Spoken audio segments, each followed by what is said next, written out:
They threw my battered suitcase onto the dirty Boston snow, laughing that I should be grateful for 28 years of charity. They kicked me out to turn my room into a livestream studio for a sister who has never earned a single cent. But my parents do not know the bank blacklisted this mansion 3 months ago. The man stepping out of the Rolls-Royce to help me up just bought their debt this morning.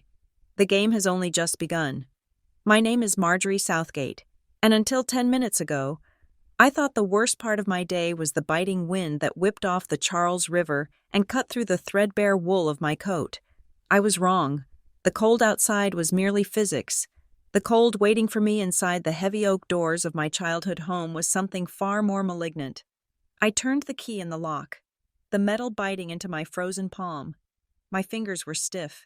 I had spent the last 8 hours shelving books at the Boston Public Library, or at least, that was the lie I had meticulously maintained for the last 3 years.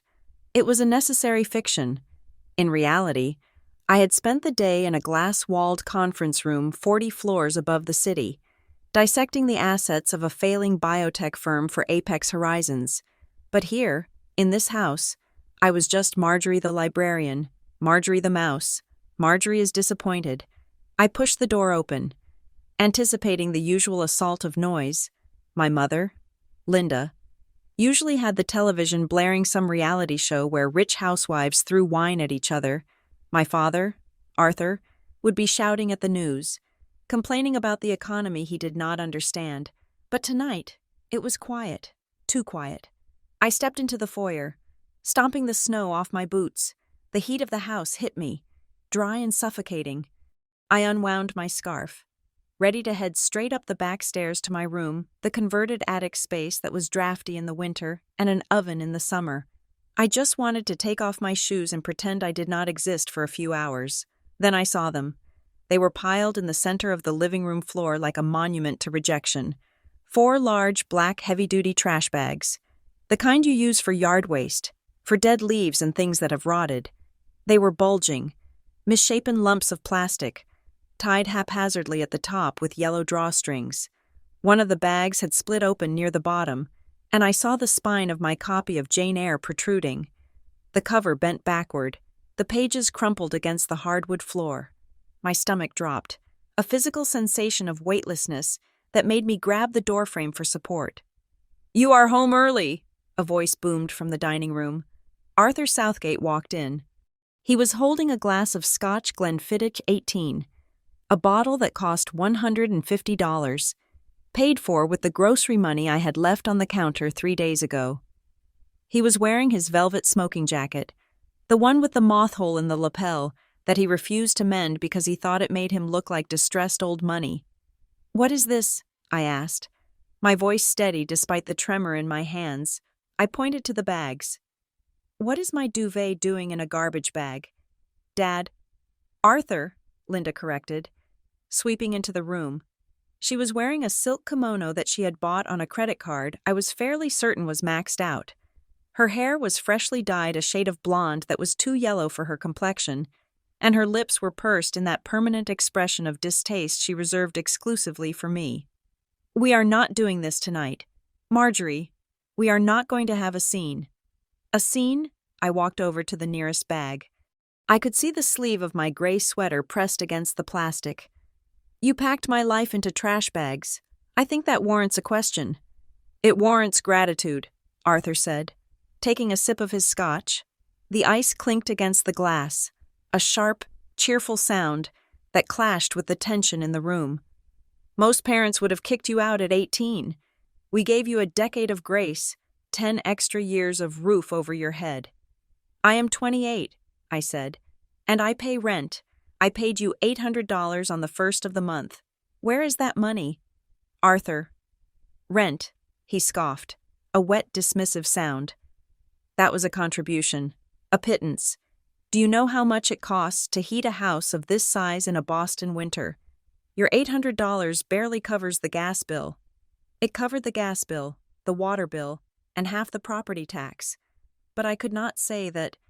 I could not reveal that I knew exactly how much debt they were drowning in, or that I knew Arthur had not paid the mortgage in 3 months. To them, I was just the librarian who made minimum wage. Why? I asked, looking between them. Why now? It is February. It is 10 degrees below zero outside. Tiffany needs the space, Linda said, smoothing the silk over her hips. She looked at the bags with boredom, as if they were merely clutter she was eager to have removed. Tiffany has the master suite, I pointed out. She has the entire second floor. She is pivoting, Arthur said, puffing out his chest, as if his youngest daughter's unemployment was a noble endeavor. She has realized that college is not for her. She flunked out, I corrected, for the third time. First it was fashion marketing, then it was communications, and now what, general studies? She is an empath, Linda snapped, her eyes narrowing. The academic structure stifles her creativity. She is launching a career as a life coach. She needs a dedicated studio for her content creation. Your room has the best natural light in the morning. She calls it her healing sanctuary. I stared at them. The absurdity of it threatened to make me laugh, but the knot of rage in my throat choked it down. You are kicking me out so Tiffany can film TikToks in my bedroom. It is a career, Marjorie, Arthur said sternly. She is building a brand, something you would not understand with your head buried in dusty books all day. She is going to be an influencer. We need to support her vision. And where am I supposed to go? I asked. The question hung in the air, heavy and pathetic. Linda sighed, walking over to the mantelpiece to adjust a porcelain figurine. You are a grown woman. Surely you have friends, or a coworker. Though I suppose with that personality of yours, options are limited. I paid the rent, I repeated, my voice dropping to a whisper. I paid for the groceries in the fridge. I paid for the internet you are using to stream your shows. I have been paying for 5 years. Oh, stop counting pennies, Linda shrieked, spinning around, her facade of calm cracked. You are such a leech. Marjorie, always taking. We let you live here. We let you eat our food. And you dare to throw a few $100s in our faces like you are some sort of savior. You are ungrateful. That is what you are. I looked at the woman who gave birth to me. I looked for a shred of affection, a flicker of maternal instinct. There was nothing, just the cold, hard glint of narcissism. She truly believed her own rewrite of history.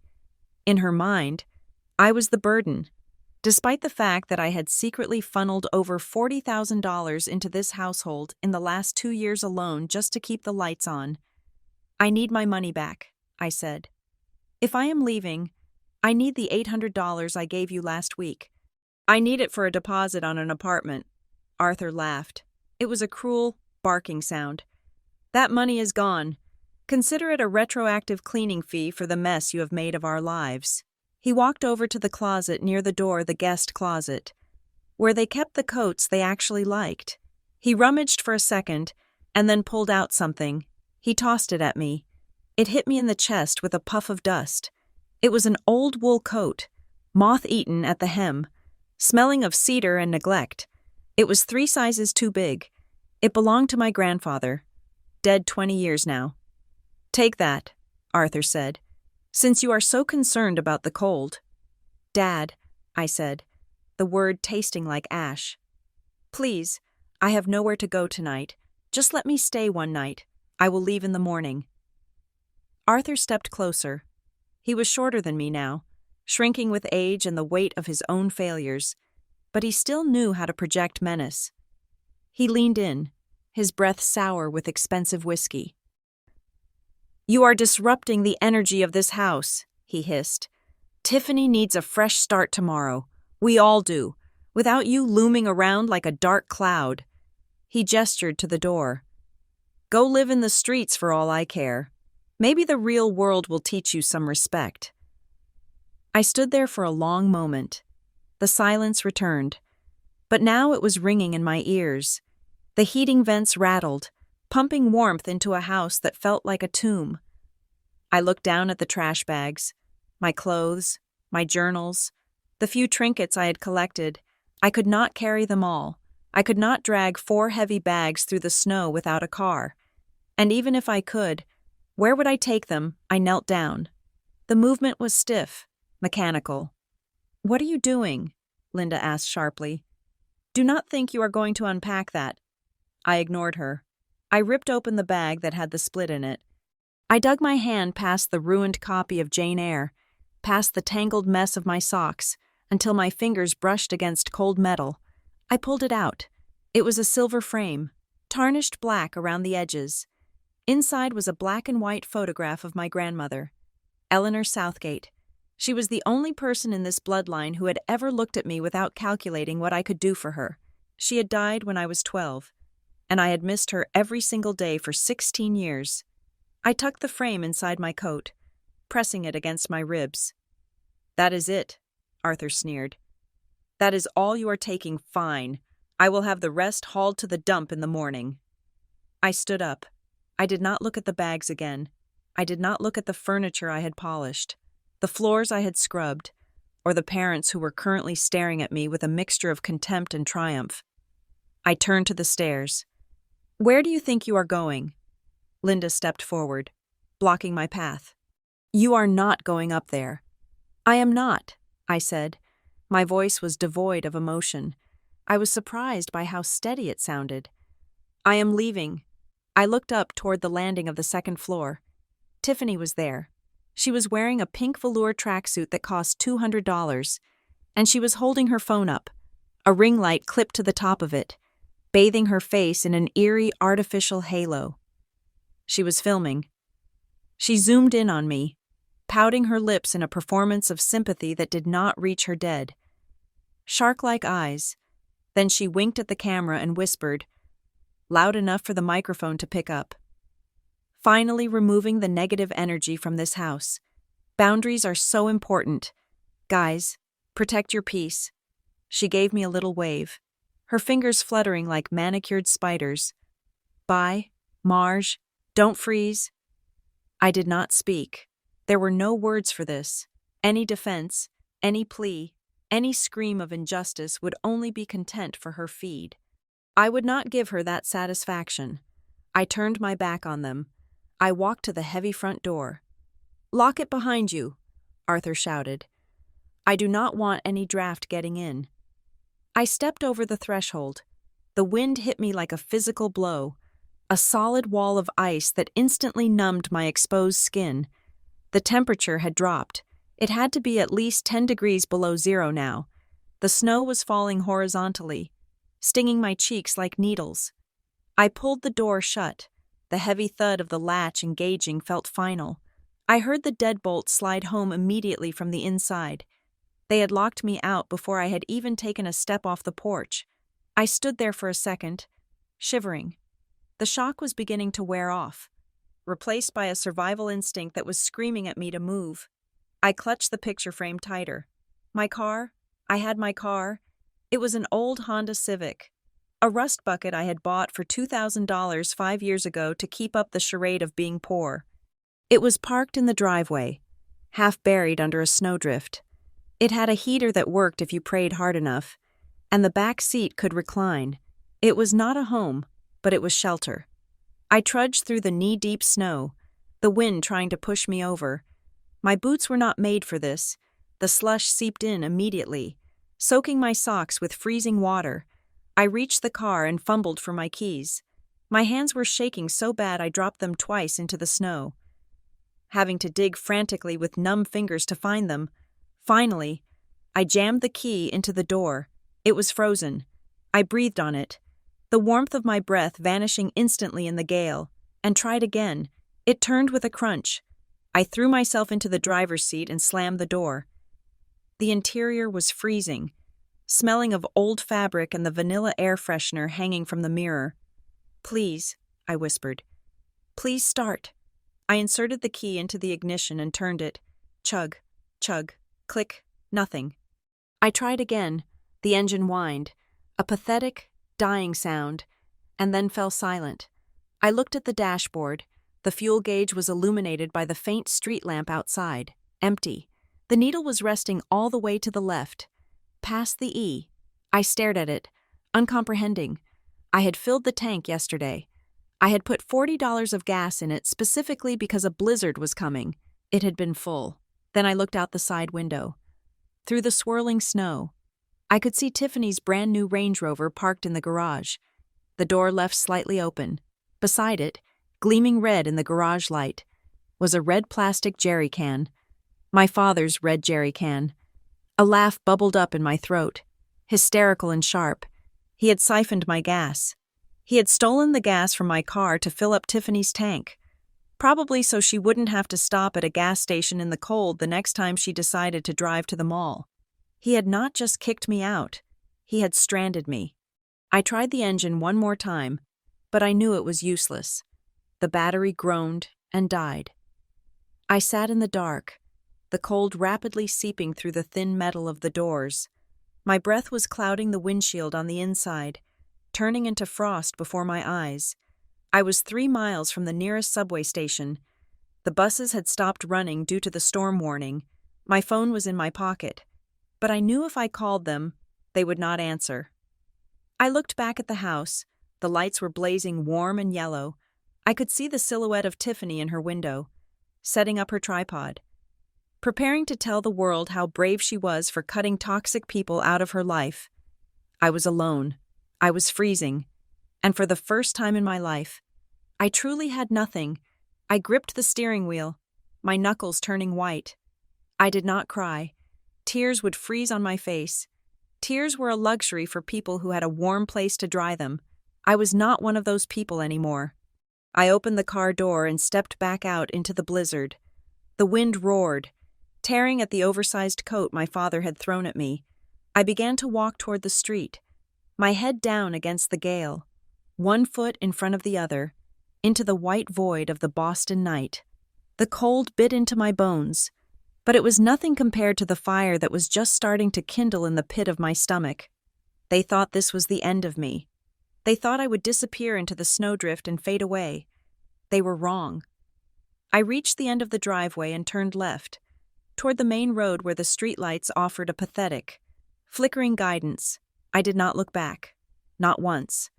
The snow crunched under my boots, a rhythmic sound that matched the beating of my heart. 1, 2, 1, 2. I had to keep moving. If I stopped, I would die. And I had too much work to do to die tonight. The wind howling down Commonwealth Avenue was no longer a physical assault. It was merely a variable in an equation I had already solved. I dragged my suitcase 3 blocks, my boots crunching rhythmically against the frozen pavement. I did not walk like a woman who had just been evicted. I walked like a woman who was about to initiate a hostile takeover. I stopped at a graffiti-covered payphone outside a boarded-up convenience store. It was a relic, an antique in the age of smartphones. But for my purposes, it was a necessity.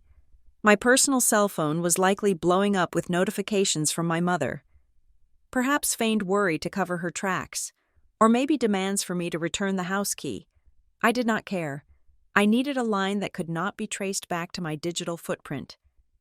A secure channel to initiate the extraction protocol. I lifted the receiver. It was cold enough to burn my ear. I dialed a number I had memorized 7 years ago. It rang once. Status? A male voice answered. No pleasantries, no names. Asset compromised, I said, my voice devoid of the tremor that had shaken me in the hallway of my parents' house. Initiate Protocol 0. I am at the rendezvous point. ETA 2 minutes, the voice replied. The line went dead. I hung up and stood there, my hand resting on the icy metal of the phone box. A passerby seeing me would have pitied the shivering girl in the oversized men's coat. Clutching a battered suitcase in the middle of a blizzard, they would see a librarian, a mousy creature who shelved paperbacks for $12 an hour and probably went home to a cat and a microwave dinner. That was the carefully constructed camouflage I had worn for half a decade. The truth was far sharper.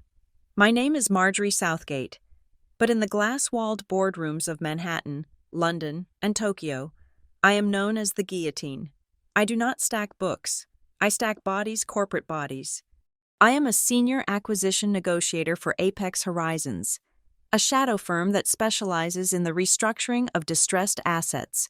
When a conglomerate is bleeding out, when a CEO has run a legacy company into the ground, they call me. I am the one who walks into the room, smiles politely, and then severs the dead weight. Just yesterday, while my mother was complaining that I had not purchased the correct brand of oat milk, I was finalizing a merger between two pharmaceutical giants. It was a deal valued at $4 billion. My performance bonus alone for that single signature was enough to buy the entire neighborhood my parents lived in, bulldoze it, and turn it into a private park. I had kept this life a secret for a reason. I had watched Arthur and Linda Southgate operate for 28 years. I had seen them descend like vultures upon my Uncle Jerry when he won a lottery scratch ticket in the 90s. They had drained him dry within 18 months, guilt-tripping him with family obligations until he was bankrupt and they were driving new cars. I knew that if they knew I was worth 8 figures, I would never know if they loved me or my portfolio. Tonight, I had my answer. They did not love either. They did not even respect the librarian enough to let her sleep in a warm bed. The sound of an engine purring cut through the wind. It was a low, guttural thrum, distinct from the whining engines of the few taxis braving the storm. A pair of headlights cut through the swirling snow, not the yellow halogen of a common sedan, but the crisp, blue-white LEDs of a Predator. A black car slid silently to the curb, the tires finding traction where there should have been none. It was a Rolls-Royce Phantom, extended wheelbase, painted a shade of midnight blue that looked black until the light hit it. The rear door opened before the car had even come to a complete halt. A man stepped out. He was tall, wearing a charcoal wool coat over a bespoke suit that cost more than my father's entire wardrobe. He did not flinch at the cold. He moved with the fluid, dangerous grace of a jungle cat patrolling its territory.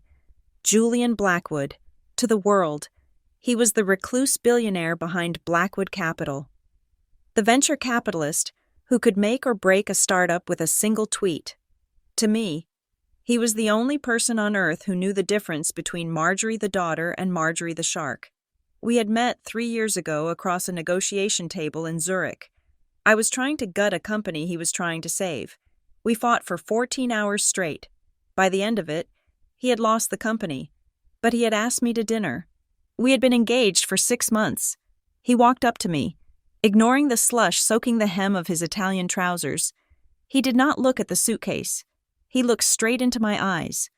His face was angular, severe, softened only by the concern that tightened the corners of his mouth. "I tracked your vitals," he said, his voice low and controlled. "Your heart rate spiked to 140 beats per minute 20 minutes ago. Then it dropped to 60. I was angry, I said. Then I became focused. He reached out, his gloved hand brushing a snowflake from my cheek. "They did it, didn't they? They actually went through with it. They put my life in garbage bags. Julian, they gave my room to Tiffany so she can film videos about healing her inner child." Julian's eyes darkened. It was a terrifying shift, like watching a storm front roll in over the ocean. "Get in the car." He did not wait for me to argue. He grabbed the suitcase with one hand as if it weighed nothing and guided me into the back seat of the Phantom with the other. The interior was a different world. The silence was absolute, the noise of the blizzard instantly severed as the heavy door latched shut. The air smelled of aged leather and sandalwood. The starlight headliner glowed softly above us, a constellation of artificial stars mocking the storm outside. Julian sat beside me. He did not hug me immediately. He knew I needed to calibrate. He poured a glass of water from the crystal decanter in the center console and handed it to me. "Drink," he commanded gently. I took a sip. My hands were finally starting to stop shaking, not from warmth, but from the adrenaline of the shift. The librarian was dead. She had frozen to death on the porch. The guillotine was awake. "I have the dossier you asked for," Julian said, tapping the tablet screen mounted on the seat back in front of him. "I pulled the preliminary credit reports on Arthur and Linda while I was driving over. It is worse than we projected." "How bad?" I asked. "Catastrophic," Julian replied. "They are not just broke, Marjorie, they are insolvent. Their liabilities exceed their assets by a ratio of 3 to 1. They are floating on a raft of high-interest credit card debt and predatory loans. I stared at the screen, watching the numbers scroll by. And the house. First Boston Bank initiated foreclosure proceedings 90 days ago. They have not made a mortgage payment in 6 months. They are squatting in their own home. They have 14 days before the sheriff arrives with an eviction notice. I laughed. It was a dry, humorless sound. 14 days. And they kicked me out because they needed space. They are rearranging deck chairs on the Titanic. Julian turned to me. He took my hand, his grip firm. I can end this tonight. One phone call to the bank, and I can have the foreclosure accelerated. I can have them on the street by sunrise. I can have Tiffany's car repossessed within the hour. I can blacklist Arthur from every country club in New England. He paused, his eyes searching mine. Do you want me to destroy them, Marjorie? Or do you want to do it yourself? I looked down at my hand in his. I thought about the moth-eaten coat my father had thrown at me. I thought about my mother selling my grandmother's jewelry for a pittance. I thought of Tiffany's ring light reflecting in her empty eyes. Mercy was a concept for people who could afford it. My parents had spent their last currency of mercy years ago.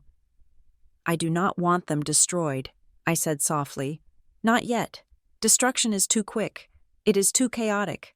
Then what is the play? Julian asked. I want the house, I said. The words tasted like cold steel. I want to own the roof over their heads. I want to hold the deed. I want to sit at the head of the table and watch them realize that their entire existence is by my permission.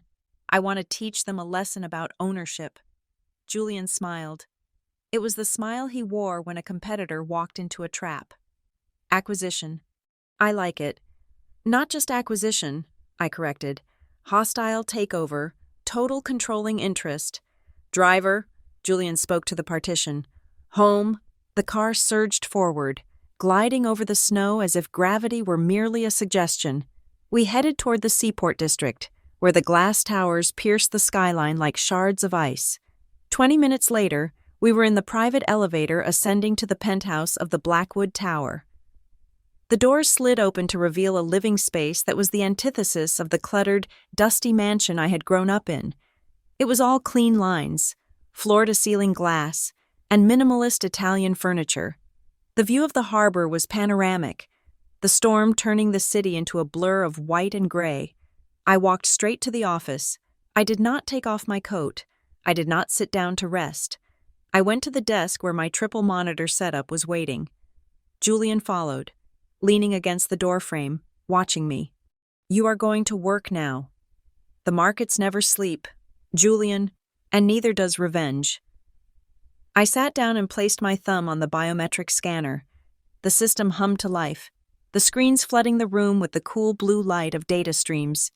I navigated to the secure server of Apex Horizons, but then I bypassed the corporate gateway and accessed the back door into the National Credit Data System. It was a tool reserved for high-level forensic accounting, a gray area instrument that allowed me to see the financial soul of any citizen with a social security number.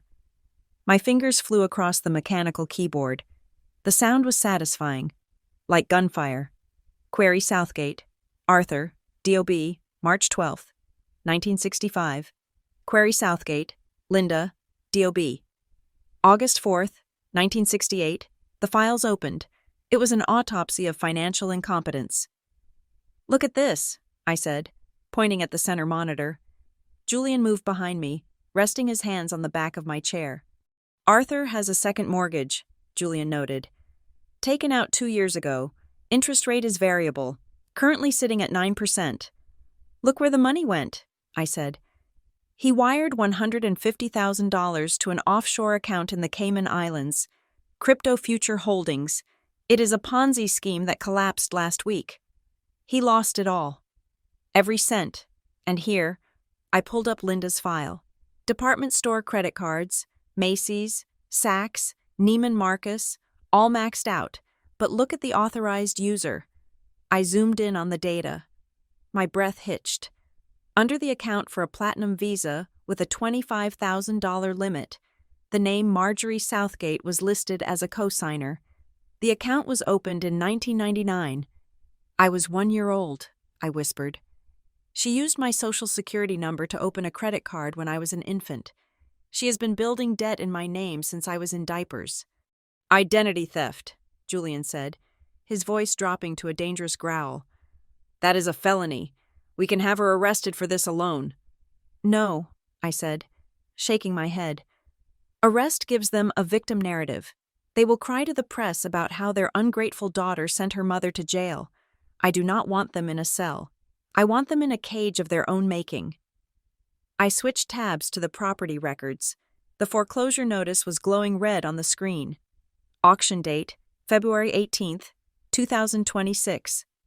The bank is selling the debt, I said. They are packaging it as a distressed asset. They just want to clear the books before the quarter ends.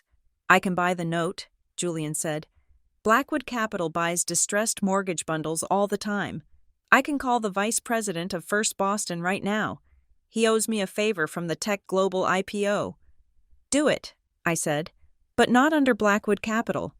If they see your name, they might get suspicious because Tiffany knows who you are. She follows you on Instagram. Smart, Julian nodded. We will use a shell, Vantage Holdings. It is a dormant LLC I use for real estate speculation. Totally anonymous. Buy the full debt, I instructed. $120,000 in arrears, plus the principal balance of $1.2 million. Offer them cash. Close it by tomorrow morning. Consider it done, Julian said. He pulled out his phone and walked to the window to make the call. I stayed in the chair, staring at the financial ruin of my parents. They had spent their lives pretending to be aristocracy while robbing their own children. They had thrown me out into the cold because they thought I was a burden. Unaware that I was the only thing standing between them and total annihilation. I reached into my pocket and pulled out the photo of my grandmother. I set it on the desk next to the glowing monitors. They wanted a life coach, I whispered to the empty room. They are about to get a lesson in reality. Julian walked back in. The VP is waking up his legal team. We are drafting the purchase agreement.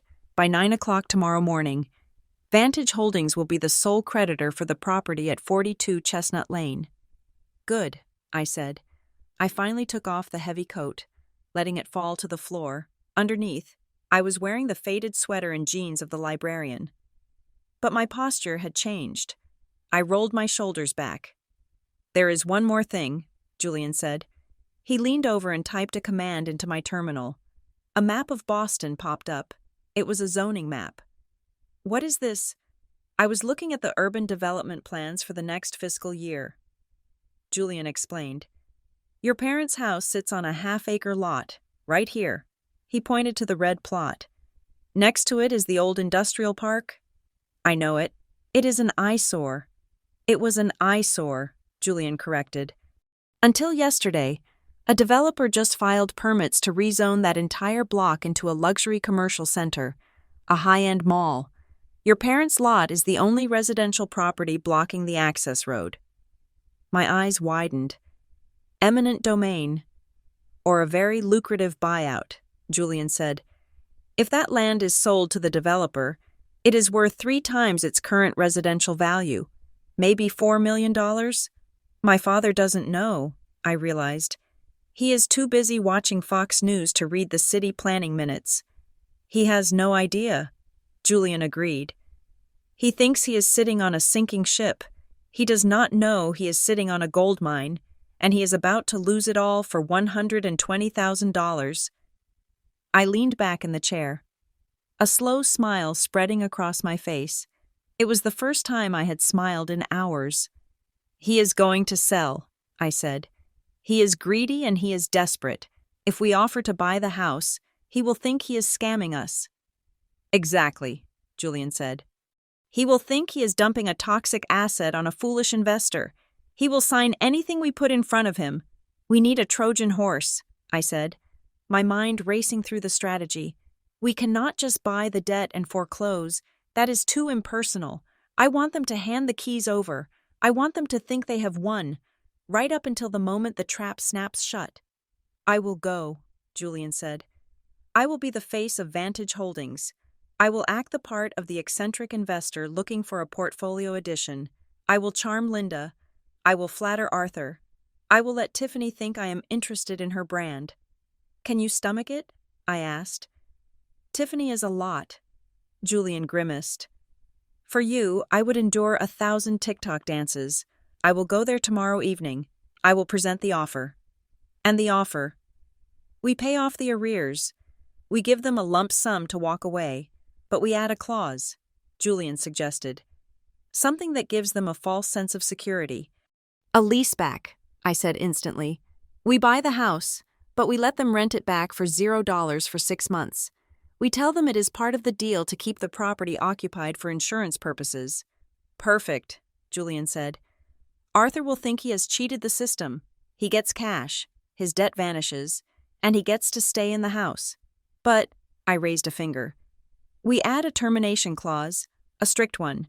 Any material misrepresentation of financial status triggers immediate default and eviction within 24 hours. Julian's eyes gleamed. And since they have hidden debt and lied on their disclosures, they will be in breach of contract the second the ink is dry. I finished. It was brutal. It was efficient. It was exactly the kind of deal the guillotine was famous for. Get some sleep, Julian said, kissing the top of my head. You have a busy day tomorrow. You need to buy a new wardrobe. The librarian does not exist anymore. No, I agreed. She doesn't. I turned back to the screens. The storm was still raging outside, but in here, in the heart of the machine, everything was warm and bright and under control. I watched the cursor blink next to my parents' names. They had cast me out into the cold to die. They had no idea that the cold was my element, and I was bringing the winter back to them. The coffee on the sleek glass desk had gone cold 2 hours ago, but neither Julian nor I had moved to reheat it. The silence in the penthouse was heavy, broken only by the rhythmic clicking of my mechanical keyboard and the soft hum of the server cooling fans. We were no longer fiancé and fiancé. We were lead auditors in a forensic investigation where the subject was the rotting carcass of the Southgate family legacy. I had moved past the initial shock of the credit reports I had glanced at in the car. Now, I was performing a deep tissue dissection of their financial life. I pulled up the deed history for the property at 42 Chestnut Lane, the screen filled with a cascading list of liens and refinancing documents that looked less like a financial history and more like a suicide note written in legalese. Look at this timestamp, I said, pointing to the monitor. My voice was raspy from hours of silence. Arthur didn't just take out a second mortgage. He is on his fourth. He refinanced in 2022, again in 2023, and then took out a home equity line of credit 6 months ago. Julian leaned in, his eyes scanning the data with the predatory focus of a shark smelling blood in the water. The loan-to-value ratio must be over 100%. No reputable bank would underwrite this. They didn't, I replied, highlighting the lender's name on the document. He went to a subprime lender in New Jersey. Look at the interest rate. Julian, 12.5%. He is paying credit card rates on a mortgage. Where did the liquidity go? Julian asked. The house is falling apart. You said the roof leaks and the boiler is 30 years old. He clearly didn't put the capital back into the asset. I switched windows to Arthur's personal checking account statements, which I had accessed through the back door of the credit bureau's verification system. It was a trail of tears paved with stupidity. Here, I traced a series of wire transfers. Every time a loan tranche cleared, he moved the bulk of it to an exchange called BitVault Global. Julian let out a sharp, derisive breath. The Ponzi scheme run by that teenager in the Bahamas, the one the SEC shut down last Tuesday. Arthur bought in at the absolute peak, I said, shaking my head. He put $200,000 into a coin that is now trading at 0.001 cents. He didn't just lose his savings. He bet the house on a digital slot machine and rolled snake eyes. He is not just broke. Julian, he is underwater by a magnitude that would make a sovereign nation blush. I closed Arthur's file, It was tragic, but it was just incompetence. The next file, however, was malice. I opened the detailed transaction history for the credit cards listed under the name Linda Southgate, specifically the ones where my Social Security number was attached as the primary guarantor. The total outstanding balance was blinking in red $50,422. $50,000, I whispered. The number felt abstract until I started scrolling through the itemized purchases. It was a catalog of vanity. $3,000 at a medical spa for non-invasive sculpting. $1,200 at a designer boutique for a handbag I had seen her wear once. $600 for a dinner at a steakhouse where she had likely treated her friends to show off. She has been wearing my credit score like a fur coat, I said, the anger simmering low and hot in my gut. Look at the dates. Julian, see this charge for the Nordstrom shoe department. That is dated 4 years ago. That was the same week I told them I couldn't afford to fix the heater in my car. I was driving around in freezing temperatures, wrapping my legs in a blanket, while she was buying Italian leather pumps with a card that will eventually destroy my ability to get a mortgage. This is criminal fraud, Julian said, his voice flat and hard. We have enough here to have the district attorney pick her up before breakfast. Not yet, I said. I want to see the rest. I moved to the third pillar of the Southgate delusion, Tiffany. My parents had justified kicking me out by claiming Tiffany needed a studio for her burgeoning career as an influencer. They claimed she was a brand. I pulled up the financial records for the account linked to her business. Revenue, I read aloud. 0, 0, 0. Wait, here is one. $15 from an affiliate link for teeth whitening strips. $15 in a fiscal year, Julian asked. Against expenses that are astronomical, I countered. I highlighted a recurring monthly charge of $5,000 to a company called Social Boost Pro. What is that? Julian asked. Bot farms, I explained, feeling a grim satisfaction at unmasking the wizard behind the curtain. She doesn't have 200,000 followers. She has 200,000 lines of code running on a server in a basement in Eastern Europe. Mom and Dad are paying $5,000 a month to buy fake hearts and fake comments so their daughter can pretend to be famous. They are bleeding out $5,000 a month for vanity metrics while the bank is preparing to take the house. Julian looked genuinely baffled. In his world, money was a tool, a weapon, or a metric of success. He had never encountered money used as a delusion. Speaking of the bank, I said, navigating to the most critical document of the night.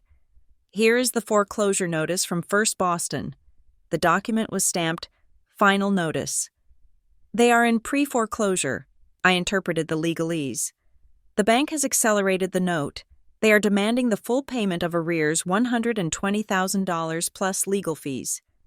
To reinstate the loan, if the funds are not received by February 18th, the property goes to auction. February 18th, Julian calculated. That is exactly 14 days from today. 14 days, I repeated. They threw me out into a blizzard to save space in a house they are going to lose in 2 weeks. They don't have the money. Julian, Arthur's credit is shot. Linda is maxed out. They are sitting in that living room right now, drinking scotch, completely ignoring the fact that the guillotine is already falling.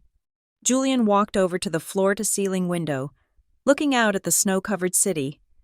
Why is First Boston being so aggressive? Usually, banks prefer to work out a modification. It is expensive to foreclose, unless... He turned back to me, his eyes lighting up. Pull up the city zoning map again. Overlay the commercial development plan with the property lines. I did as he asked. The map of their neighborhood appeared on the large center screen. The Southgate Manor sat on a large corner lot. Directly behind it was a massive gray zone labeled Proposed Retail Development, Phase 2. Who is the developer? Julian asked. I dug into the public filings. Vertex Heavy Industries, a subsidiary of, this is interesting, Sterling Company. Julian laughed. It was a sharp, dangerous sound. Richard Sterling, my favorite nemesis.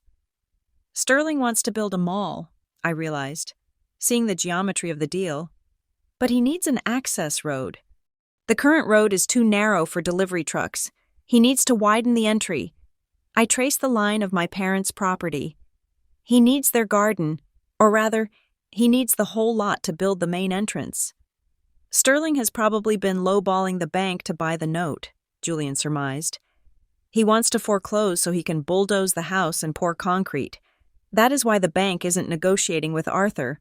They have a cash buyer waiting in the wings who will pay full market value for the land just to flatten it. So the house is doomed anyway, I said. Unless we intervene, Julian corrected. If Sterling gets it, he destroys it. If the bank keeps it, they sell it to Sterling. The only way that house remains standing is if someone steps in and clears the arrears. I looked at the screen. The numbers, the dates, the lies. It all formed a picture of a family that had been rotting from the inside out for decades. They were not just bad with money. They were morally bankrupt. I am not going to pay for them, I said firmly. I am not going to write a check for $120,000 and hand it to Arthur so he can pat me on the head and tell me I am finally useful. No, Julian agreed. We are not saving them. We are acquiring them. We stick to the plan, I said. We use Vantage Holdings. You approach them, but you are not Julian Blackwood. My fiancé, you are Julian Blackwood, the angel investor. You heard about Tiffany. You are interested in the brand. The Trojan horse. Julian nodded. I walk in through the front door. Invited, bearing gifts. I offer to save the house. I pay off the arrears. I buy the mortgage from the bank. Vantage Holdings becomes the new lender. But we structure it as a sale-leaseback, I added, refining the trap. We tell them that to protect the asset, Vantage Holdings needs to hold the title. We let them stay as tenants. They will jump at it. Arthur will think he has outsmarted the bank. He gets to keep the appearance of owning the manor without the mortgage payments. And then, Julian asked. Then we execute the clauses, I said. We put in a clause regarding the accuracy of financial disclosures. We make them sign a statement that they have no undisclosed debts or legal liabilities. The moment they sign that, they are lying, because of the identity theft debt and the hidden crypto losses. We own the house, Julian said. We own the debt, and we hold the trigger to evict them whenever we choose, based on their own dishonesty. Exactly, I said. I want to buy the debt. Julian, every cent of it. I want to buy the mortgage. The credit card debt. Linda racked up in my name. Even the car loan on Tiffany's Range Rover if we can get it. I want to be the sole creditor of the Southgate family. It will cost about $1.5 million to clear the board, Julian estimated. Pocket change? It is not about the money, I said, staring at the photo of my grandmother. It is about the balance of power. For 28 years, they held the keys. They decided who had a room and who slept in the attic. They decided who ate and who starved. Tomorrow, that changes. I stood up and walked to the printer, which was already spitting out the documents I had prepared. The purchase agreement, the non-disclosure agreement, the transfer of deed. You go there tomorrow evening, I instructed. Wear the Patek Philippe watch. Arthur respects shiny things. Drive the Rolls. Make sure Tiffany sees it. She is the weak link. Her greed is the most transparent. If she thinks you are a ticket to fame, she will force Arthur to sign anything. And you? Julian asked. I will be here, I said. Monitoring the transaction. I cannot be seen yet. The reveal has to be timed perfectly. They need to sign the house away before they know I am the one holding the pen. Julian picked up the stack of papers. He looked at me with a mixture of admiration and slight fear. You are terrifying when you are like this. Marjorie. I learned from the best, I said, my voice cold. I learned from a mother who would steal her daughter's identity for a pair of shoes and a father who would siphon gas from his child's car in a blizzard. They created this version of me. It is only fair that they get to meet her. Vantage Holdings is active, Julian said, checking his phone. The shell is ready. I will have the bank draft the assignment of mortgage by morning, by tomorrow night. Arthur Southgate will be living in a house owned by a company he thinks is his savior, but is actually his executioner. I turned off the monitors. The room plunged into darkness, save for the city lights twinkling below. Let them sleep one more night, I said. Let them think they have won. Let Tiffany edit her TikToks, and let Linda admire her handbags. Tomorrow, the repo man comes. And he is wearing a tuxedo. The morning after my eviction, the sun rose over Boston with a deceptive brilliance. From the floor-to-ceiling windows of Julian's penthouse, the city looked like a pristine kingdom of ice and glass. But 3 miles away, at 42 Chestnut Lane, the mood was far less majestic.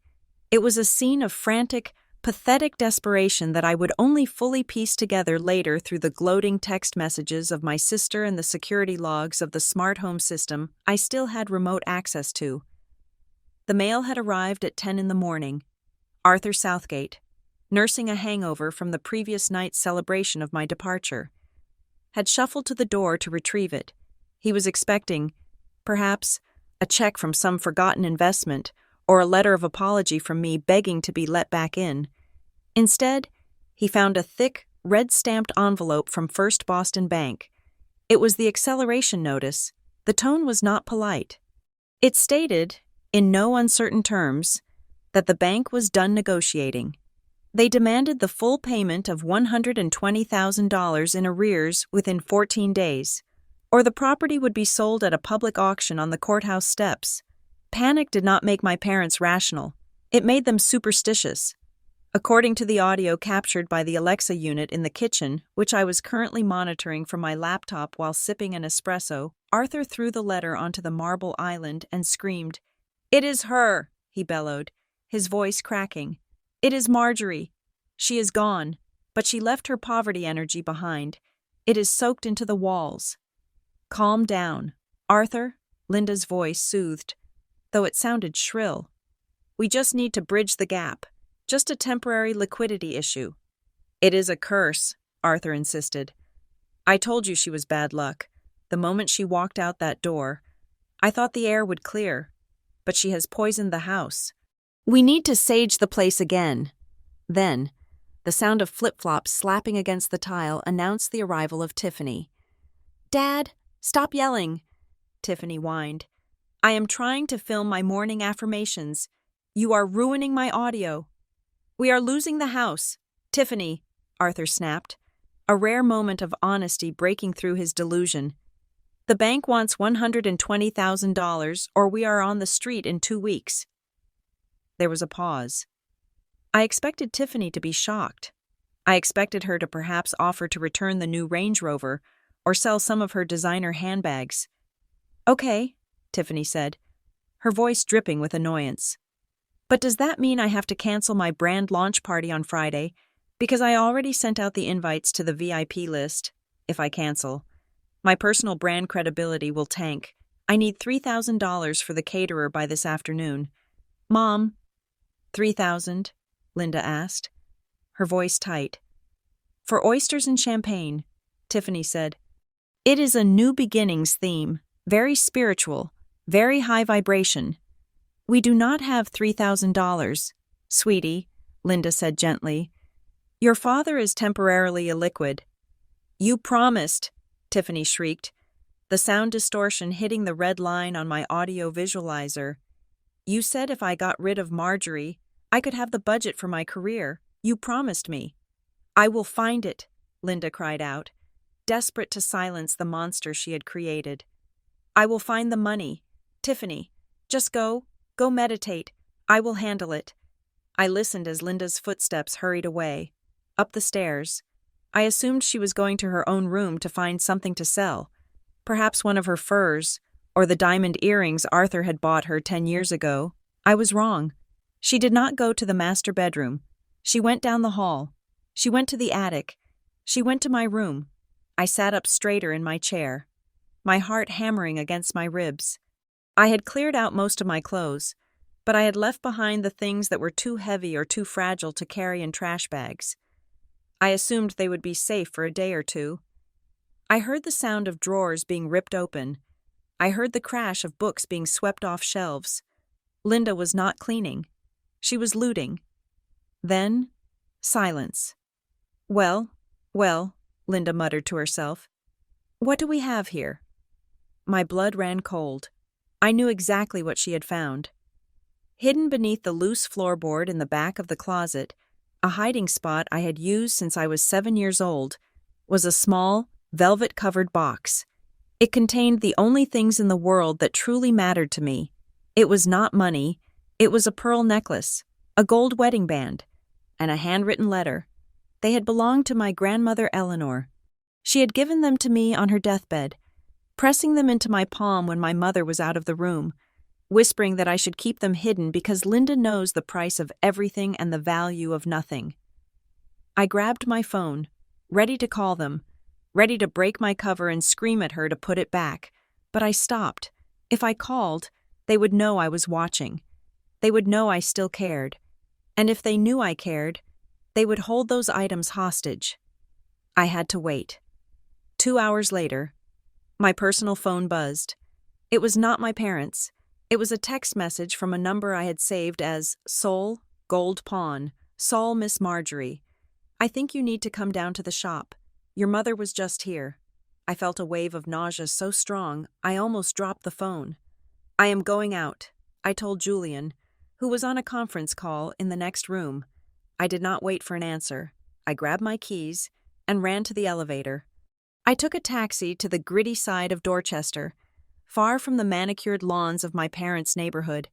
Sol's pawn shop was a place I had visited often, not to pawn, but to help Sol, an elderly man with failing eyesight, organize his tax receipts in exchange for old books he found at estate sales. When I walked in, the bell above the door jingled cheerfully, a stark contrast to the murderous rage vibrating under my skin. Sol was behind the counter, polishing a guitar. He looked up, his face grim. Without a word, he reached under the counter and pulled out the velvet box. He opened it. The pearls shimmered softly under the fluorescent lights. The gold band sat beside them. She came in an hour ago, Sol said quietly. She was in a rush.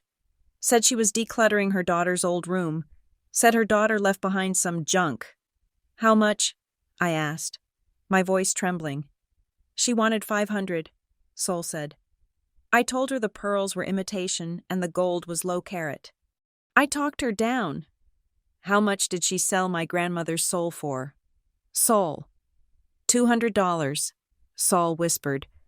She took the cash and complained that it wouldn't even cover the champagne. $200.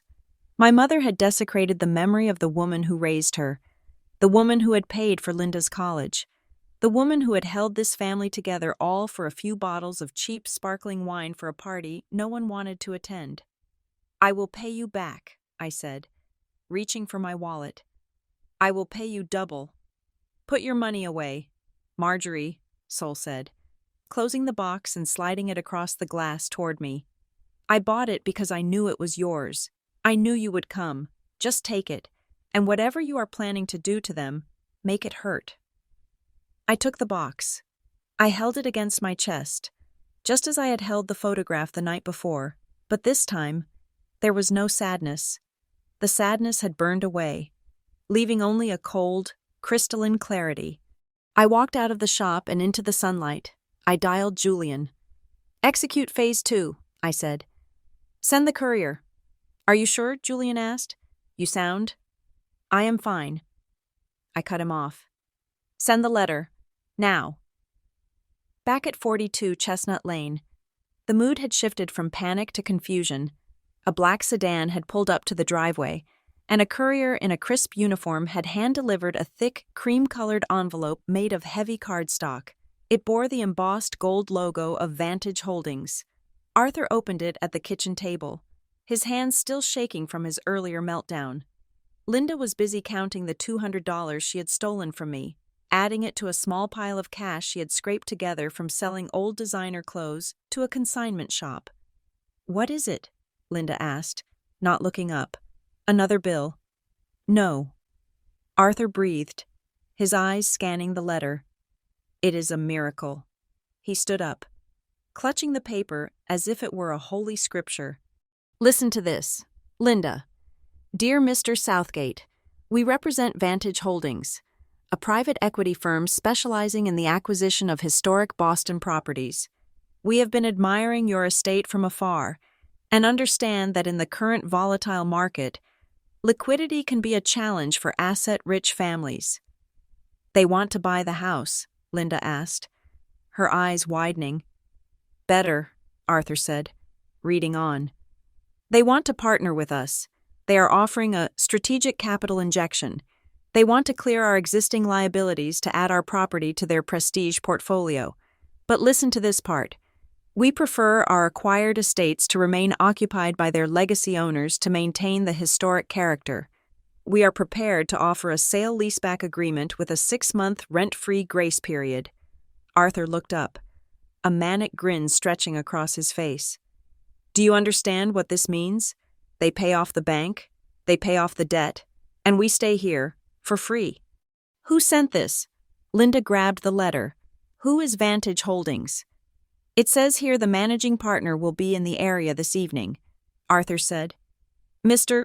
Julian Blackwood. Blackwood? Linda gasped. The venture capitalist. The one who was on the cover of Forbes last month. He is a billionaire. Arthur? He must have heard about me, Arthur said, puffing out his chest. The fear of the morning instantly replaced by his habitual arrogance. He must know about my business acumen. He wants to invest in me. Linda, the house is just an excuse. Or maybe he heard about me, Tiffany shouted from the living room. Overhearing the conversation, she ran in, her face covered in a green clay mask. Julian Blackwood follows only the most elite accounts. He probably saw my TikTok about manifestation. I manifested this. I told you I cleared the negative energy, and the universe rewarded us. It is Marjorie, Arthur agreed, nodding sagely. She was the blockage. As soon as we kicked her out, the universe opened up, the poverty anchor is gone, and the wealth ship is sailing in. The irony was so thick it nearly choked me as I listened to the feed. They believed that their cruelty had been rewarded. They believed that the universe operated on a karma system where selfishness was a virtue. He is coming at 7 o'clock, Arthur said, looking at the clock. We need to get ready. Linda, wear the Chanel suit. Tiffany, wash that green muck off your face. We need to look like partners, not charity cases. We need to show him that the Southgates are a dynasty worth investing in. I need to order the oysters, Tiffany squealed. If Julian Blackwood is coming, I can turn my launch party into a networking event. I can pitch him my brand. Yes, yes. Linda clapped her hands. Use the cash I gave you. Get the best wine. We are back. Arthur, we are back on top. I closed my laptop. I stroked the velvet of my grandmother's box. They were running around the house, dusting surfaces that hadn't been touched in months, opening bottles of wine they couldn't afford, and preparing to welcome the man who was going to sign their death warrant. They thought they were being saved by a billionaire admirer. They did not know that the man stepping out of the Rolls-Royce in 3 hours was not coming for their house. He was coming for their throats. And he was doing it because the girl they had thrown into the snow had asked him to. I stood up and walked to the closet in the penthouse. I pushed aside my gray librarian cardigans and reached for the garment bag Julian had delivered that afternoon. I unzipped it. Inside was a black power suit, tailored to within a millimeter of perfection, and a pair of stilettos sharp enough to puncture a lung. You are not going tonight, are you? Julian asked. Walking into the room, he was already dressed in his tuxedo, looking every inch the corporate shark. No, I said. Tonight is your show. I will be the voice in your ear. I want to watch them sign the papers. I want to see Arthur's face when he thinks he has won. And the locket? Julian asked, glancing at the box on the dresser. It stays with me, I said. It is safe now, and soon, everything else they stole will be too. I walked over to him and straightened his bow tie. Don't let them charm you. They are good at it. Julian smirked. Marjorie, I negotiate with terrorists and hostile governments. Your parents are merely amateurs with a line of credit. Go, I said. Get me my house. He turned and left. I went back to the command center, opened the live video feed from the button camera concealed on his lapel, and settled in to watch the performance of a lifetime. The stage was set, the actors were in place, and the trap was about to snap shut with the sweetness of a guillotine blade slicing through cake. The interior of the unmarked surveillance van parked 3 houses down from 42 Chestnut Lane was freezing, despite the portable heater humming at my feet. I sat in the darkness, the blue glow of 3 monitors illuminating my face. On the center screen, I saw the world through the high-definition lens of a button camera concealed on Julian's tuxedo lapel. I had told Julian I would stay at the penthouse, but as the hour approached, I found I could not remain distant. I needed to be close. I needed to be within striking distance of the lie. Audio check, I whispered into my headset. Loud and clear. Marjorie? Julian's voice came through my earpiece. Low and steady, he was standing on the front porch of my childhood home. He adjusted his cufflink, a subtle movement that allowed the camera to pan across the peeling paint on the doorframe, a detail my parents surely hoped the darkness would hide. He rang the doorbell. It opened instantly, as if they had been standing right behind it holding their breath. Arthur stood there. He had groomed himself within an inch of his life, wearing his best suit, though I noticed the fabric was shiny at the elbows from years of wear. Linda stood just behind him, draped in her pearls, the fake ones she wore to replace the real ones she had sold to Saul. Mr. Blackwood, Arthur boomed, extending a hand that I knew was sweating. What an honor! Welcome to the Southgate estate. Mr. Southgate? Julian replied, his voice smooth as velvet wrapped around a dagger. Thank you for welcoming me on such short notice. And Mrs. Southgate, you look lovely. Please, call me Linda, my mother simpered, ushering him inside. I watched on the monitor as Julian stepped into the foyer. The house was staged. I could see it immediately. They had moved the expensive vases to the front, hidden the stack of unpaid bills that usually cluttered the side table, and lit enough candles to burn the place down, presumably to hide the smell of damp that lingered in the walls. This is a magnificent property, Julian lied effortlessly. The architecture is distinct. You don't see craftsmanship like this in the modern market. It has been in the family for generations. Arthur lied back. He had bought it in 1995 during a market dip. But he loved to pretend he was heir to a dynasty. We have poured our hearts, and of course, significant capital, into maintaining its historic integrity.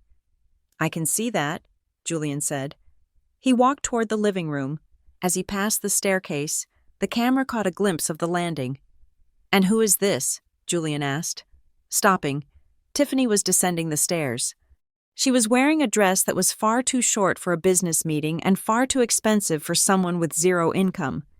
She had set up her ring light in the hallway earlier to get the perfect candid entrance. This is our daughter, Tiffany, Linda announced, beaming. She is the creative soul of the family. A pleasure, Tiffany said, extending her hand palm down.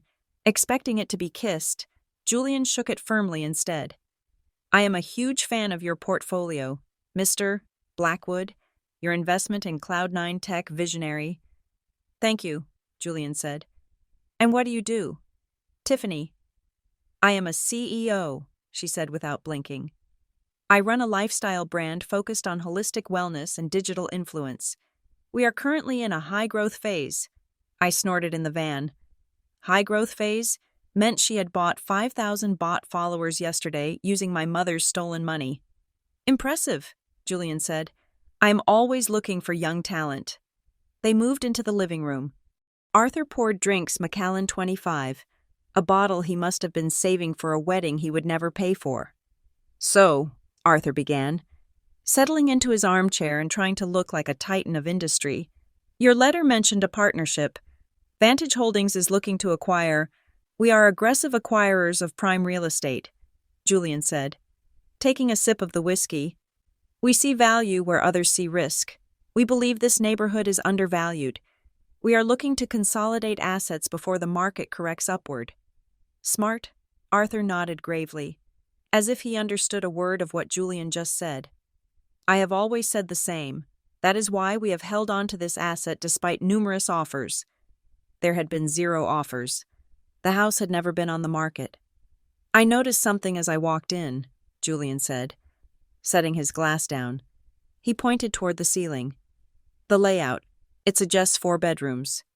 But looking at the windows from the outside, there seems to be a room on the north corner that is dark. My breath hitched. That was my room. Oh, that, Linda waved her hand dismissively. That is just a storage space. We use it for old furniture, seasonal decorations. It is hardly a room at all, just a dusty attic. Is that so? Julian leaned forward. I could have sworn I saw a light on in that window when I drove by a few nights ago. Must have been a reflection, Arthur said quickly. We just cleared it out recently. Tiffany needed more space for her studio expansion. We are converting it into a content creation hub. I see, Julian said. He paused, and I knew he was preparing the next strike. I did my due diligence, naturally. Public records suggest there are 2 children registered to this address. Marjorie Southgate. Is she also a CEO? The silence in the room was absolute for 3 seconds. Arthur sighed, a sound of heavy, practiced burden.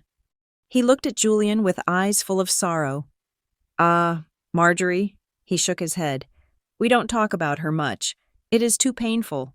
Painful, Julian asked. She is troubled, Linda whispered, leaning in as if sharing a state secret. Mental health issues, I am afraid. Severe instability. We tried. Mr. Blackwood, we gave her everything. Private tutors, therapy, the best schools. But some people just cannot be saved. She ran away, Arthur added. Years ago, got mixed up with a bad crowd. Drugs, likely, last we heard. She was living on the streets somewhere in Roxbury. We tried to bring her home, but she was violent. We had to cut ties for our own safety, especially for Tiffany's safety. She was so jealous of me, Tiffany chimed in, her voice trembling with fake emotion. She couldn't handle my success. She tried to sabotage my brand. It was really toxic. I sat in the cold van, gripping the edge of the console until my knuckles turned white. I was the one who paid their electric bill. I was the one who fixed their taxes. I was the one who bought their groceries. And here they were, painting me as a drug-addicted lunatic to a stranger, just to protect their fragile egos. That is tragic, Julian said. His voice was flat, devoid of sympathy, but they interpreted it as respect. It must be hard, bearing that burden. We carry on, Arthur said bravely. We focus on the child who actually has a future.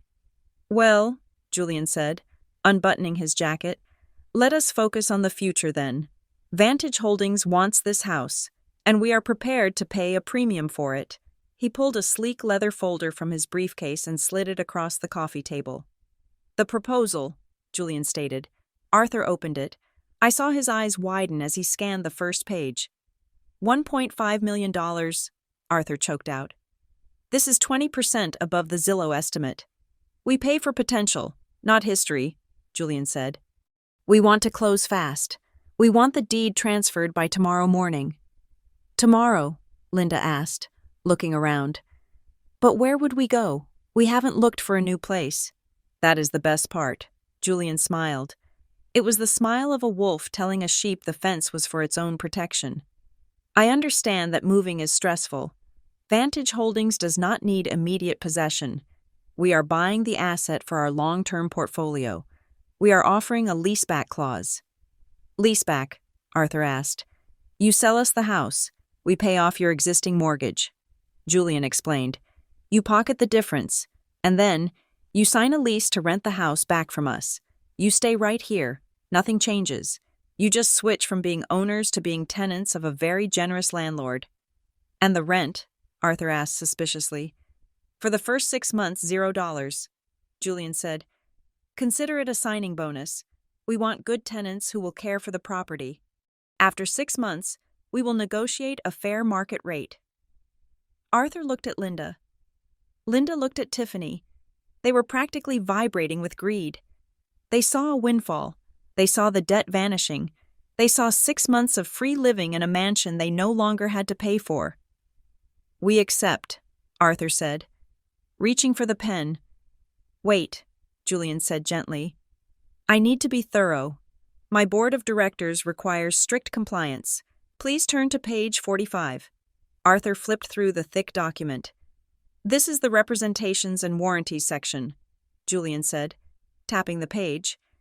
"It is standard boilerplate. It essentially states that the financial information you have provided is accurate, that there are no undisclosed liens, and that you are not currently insolvent." Of course, Arthur scoffed. "Our finances are impeccable. A few liquidity hiccups, but the assets are solid."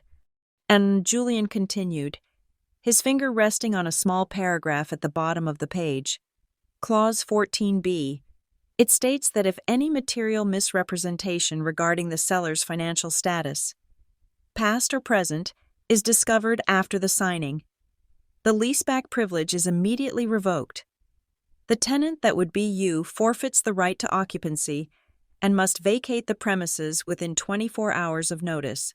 Standard legalese. Arthur dismissed it with a wave of his hand. He didn't even read it. He was staring at the check Julian had placed on the table, the deposit check. "We have nothing to hide." "Excellent," Julian said. "Then if you just sign here, and initial here." Arthur signed. His signature was large, loopy, and arrogant. Linda signed next. Then Julian turned to Tiffany, and just as a witness, Tiffany. Tiffany signed with a flourish, adding a little heart over the I in her name. "Done," Arthur said, slamming the folder shut. "To a prosperous partnership." "Indeed," Julian said. Standing up, he collected the papers. "My legal team will file the deed recording electronically tonight. By the time you wake up, the mortgage will be paid off. The house belongs to Vantage Holdings." "And we are rich again," Linda squealed. Unable to help herself, she reached for the champagne bottle. "We must celebrate Mr. Blackwood. Please stay for dinner. We are ordering oysters." "I am afraid I have another engagement," Julian said, checking his watch. "My fiancé is waiting for me. She is very particular about punctuality." "Oh, you are engaged?" Tiffany asked, her face falling slightly. "She is a lucky woman. Is she a model?" "She is a librarian," Julian said, a small smirk playing on his lips. "But she has hidden depths."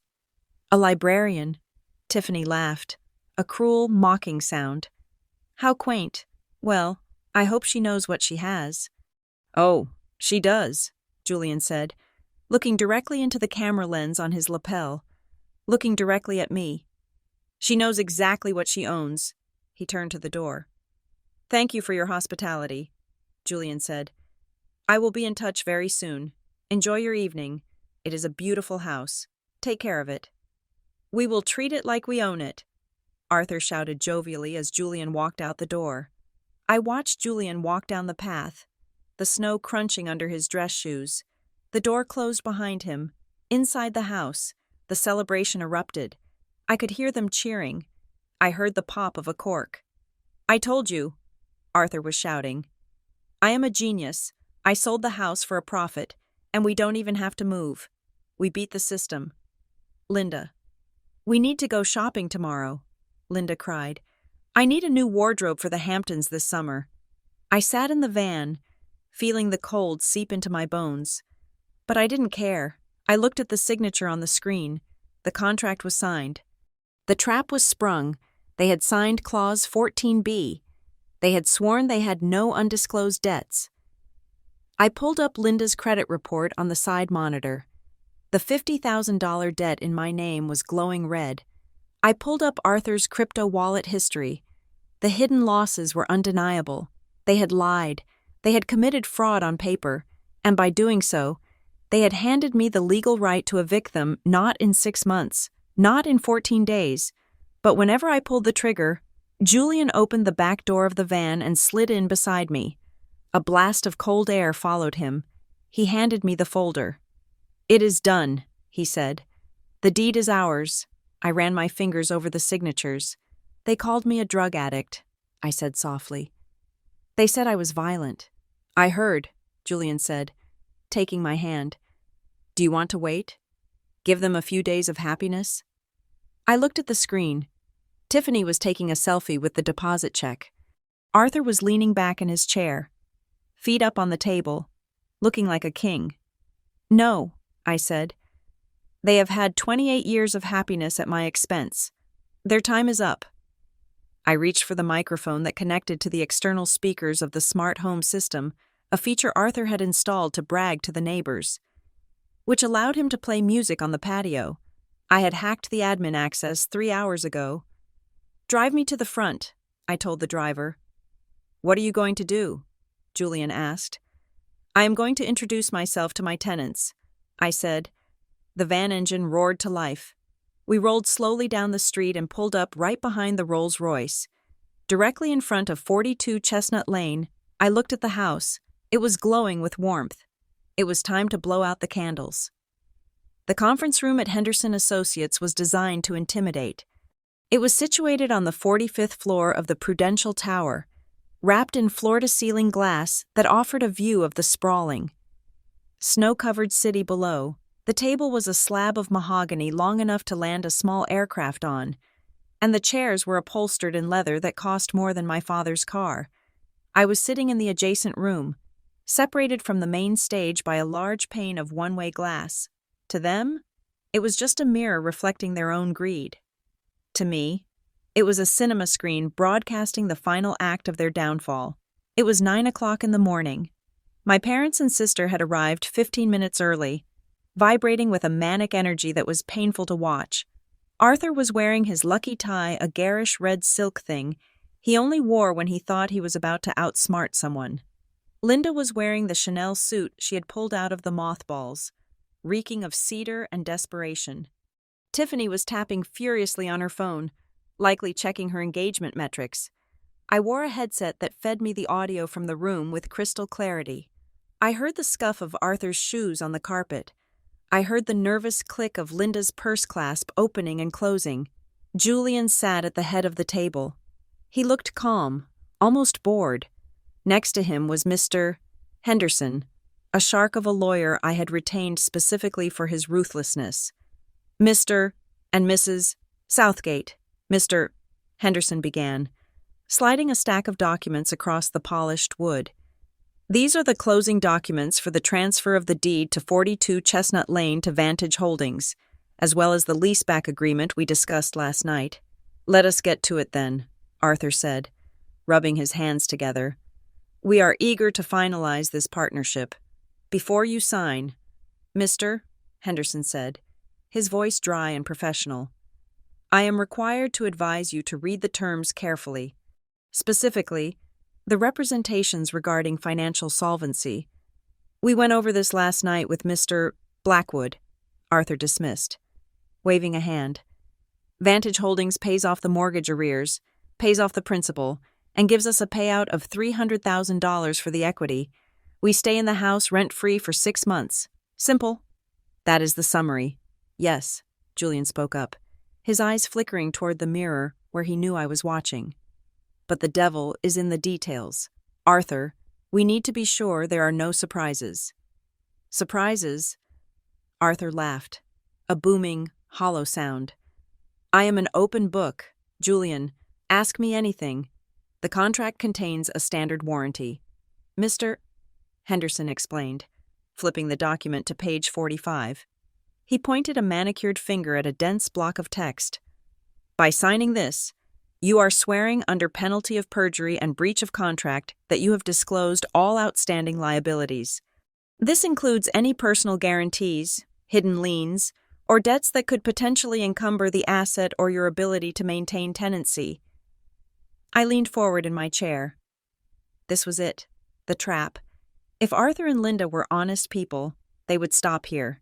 They would admit to the $50,000 of credit card debt Linda was hiding under my name. They would admit to the $200,000 Arthur had incinerated in the crypto scam. If they admitted it, the deal would pause. We would have to restructure, but they were not honest people. They were desperate narcissists who believed their own lies. I assure you, Arthur said, his voice oozing with unearned confidence, Our financial house is in perfect order. The liquidity issue with the bank was merely a clerical error, a misunderstanding. And you, Mrs. Southgate, Julian asked, turning to my mother, do you have any debts associated with the household that we should know about? Any credit cards? Any loans in family members' names? Linda stiffened. I saw her eyes dart to Arthur, then back to Julian. She was thinking about the platinum Visa card she had maxed out in my name. She was thinking about the collection notices she had been shredding for months. No, Linda said, forcing a smile that looked like a rictus of pain. Nothing at all. We are debt-free, other than the mortgage you are so graciously handling. Excellent, Julian said. Then please, sign. Arthur grabbed the pen. He didn't even look at the text. He didn't read the clause that said, any violation of this warranty results in immediate termination of the leaseback agreement and immediate eviction. He just saw the check for $300,000 sitting on the corner of the table. He signed his name with a flourish. Arthur J. Southgate. He passed the pen to Linda. She signed, Linda Southgate. The sound of the pen scratching against the paper was amplified in my headset. It sounded like the sharpening of a blade. And Tiffany, Julian said, since you are a resident over the age of 18, we need your signature acknowledging the change of ownership. Tiffany barely looked up from her phone. Whatever, she said, scribbling a signature that looked more like an autograph. Does this mean I can keep my studio? For now, Julian said enigmatically. Mr.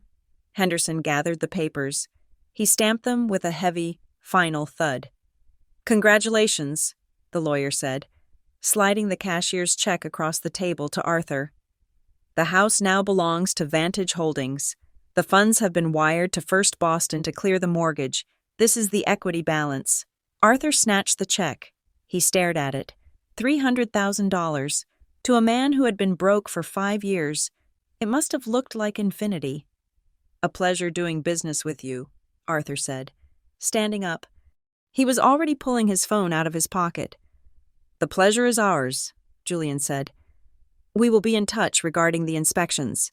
Yes, whenever, Arthur said, distracted. He was already dialing a number as he walked toward the door. I turned up the volume on the specific directional microphone pointed at Arthur. Hello, Portia of Boston, Arthur said into the phone, his voice loud and bragging. Yes, this is Arthur Southgate. I was looking at the 911 Carrera S in the showroom yesterday. The red one. Yes. Is it still there? Good. Mark it sold. I am coming down with a cashier's check right now. No financing. Cash. I want to drive it off the lot by lunch. I sat back, shaking my head. He had the check in his hand for less than 30 seconds. He had debts piling up to the ceiling. He had no job. He had no income.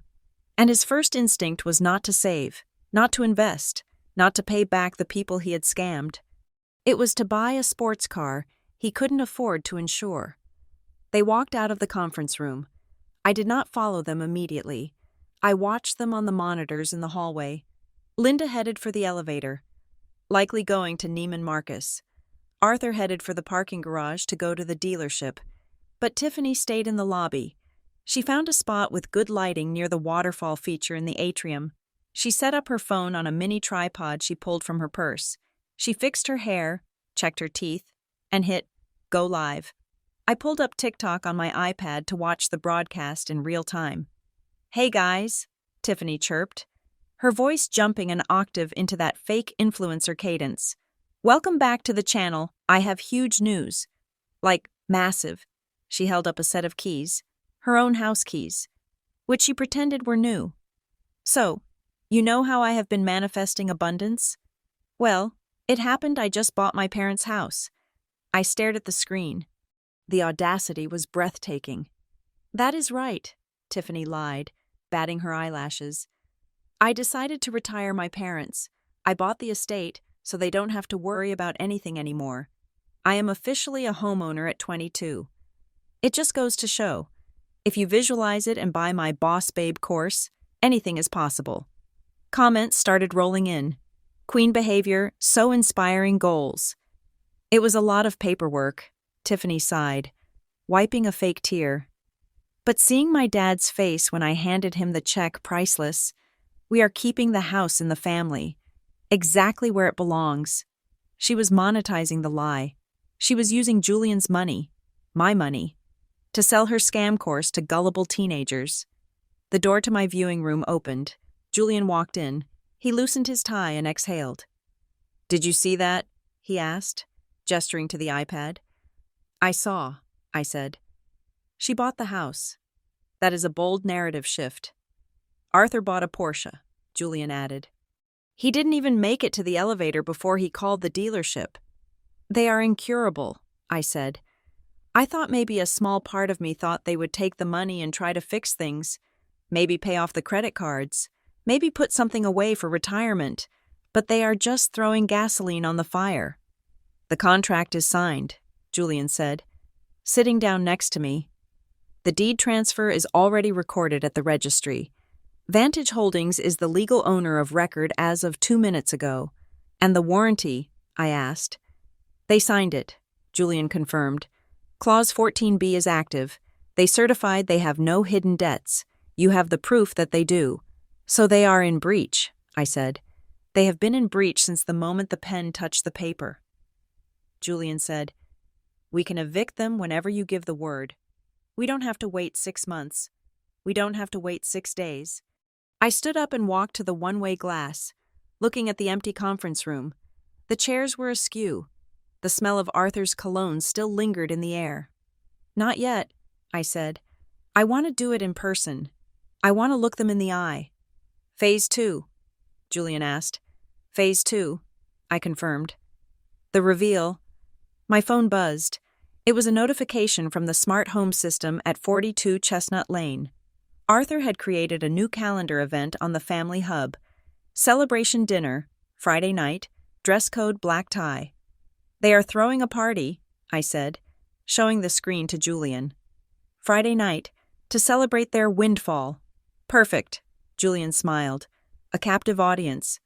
Who is on the guest list?" I accessed the invite list Arthur had emailed to himself. It was a list of every person in Boston they wanted to impress. Neighbors who had shunned them, old business rivals Arthur wanted to gloat over, and of course, Tiffany's VIP influencers. "They are inviting the audience to their own execution," I said. I picked up my bag. The heaviness I had felt for days was gone. In its place was a sharp, vibrating focus. "Julian," I said, "I need you to do one more thing. Anything. I need a dress," I said, "and I need you to hire a security detail. Not for us, for the door." "Why the door?"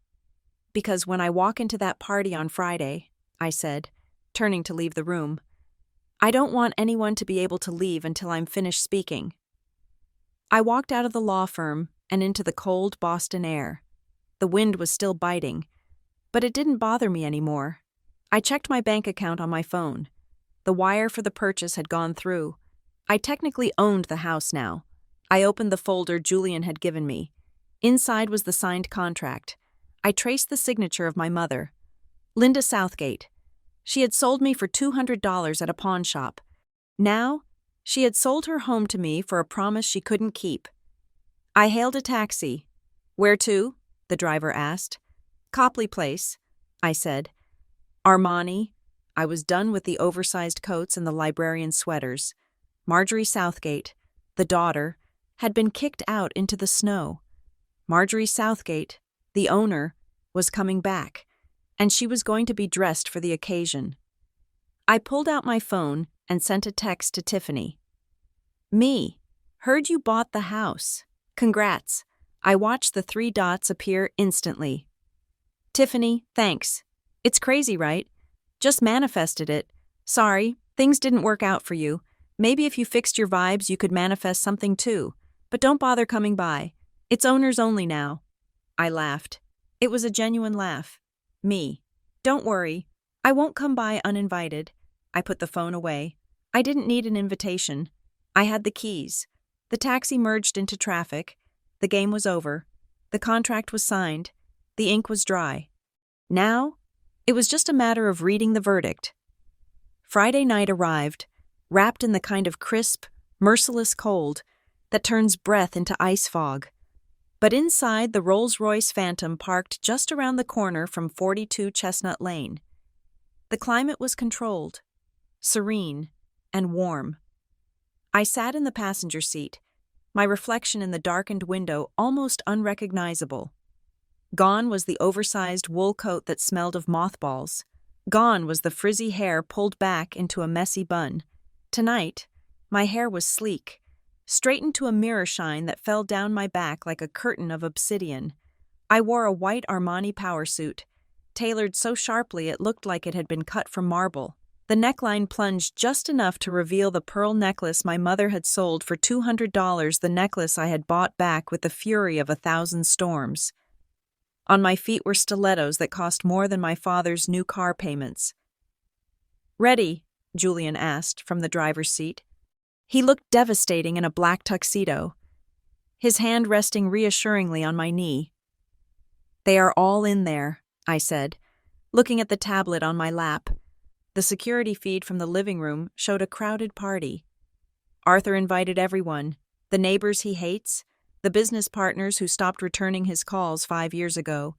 He is desperate to show them he is back on top. "He is celebrating a victory that doesn't exist," Julian said.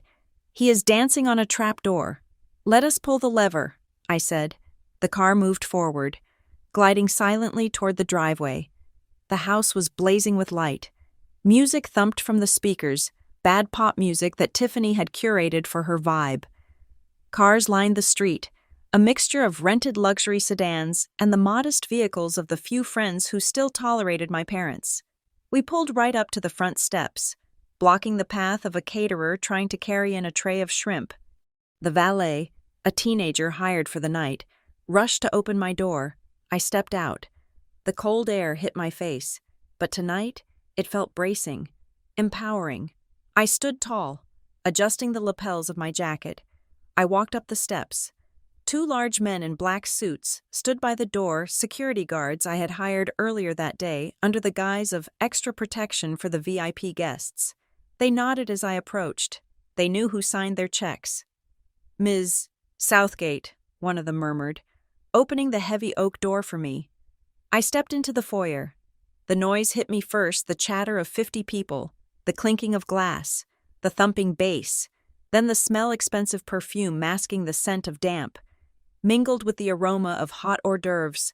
I walked through the hallway, my heels clicking rhythmically on the hardwood. Julian was a step behind me, a silent shadow of power. I reached the archway of the living room and stopped. The scene was almost comical. Arthur was holding court by the fireplace, a glass of champagne in one hand, gesturing wildly with the other as he recounted a fictionalized version of his successful investment. Linda was in the corner, showing off her new diamond bracelet to a woman who looked like she wanted to be anywhere else. Tiffany was in the center of the room, naturally, filming a TikTok with a ring light set up right in front of the hors d'oeuvres table. "So guys," Tiffany was shouting into her phone, "this is what manifestation looks like. My parents retired. I bought the estate, and we are just living our best lives." I stepped into the light. At first, no one noticed. Then, a hush started to ripple through the room, starting from the people nearest the door. It spread like a wave. Conversations stopped mid-sentence. Glasses were lowered. The music seemed to fade into the background.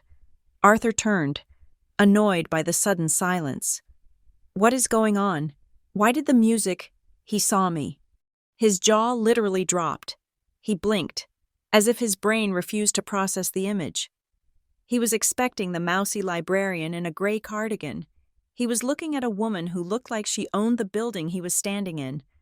"Marjorie," he sputtered, "what are you doing here?" Linda spun around. Her eyes widened, darting up and down my outfit. She recognized the quality of the fabric. She recognized the pearls. "You!" Linda shrieked, her voice shrill and piercing. "How dare you! We told you to leave! You are trespassing!" "Trespassing!" I repeated, the word rolling off my tongue. My voice was not loud, but in the silence, it carried to every corner of the room. "That is an interesting choice of words, Mother." "Get out!" Arthur roared, his face turning a dangerous shade of purple. He marched toward me, trying to summon the authority he had used to terrorize me for years. "This is a private party security. Where is security? Get this beggar out of my house." The security guards by the door did not move. They crossed their arms and watched. "I said, get her out," Arthur screamed, pointing a trembling finger at my face. "She is mentally unstable. She is dangerous." "Arthur!" A deep voice cut through the air. Julian stepped out from behind me. He moved smoothly to my side.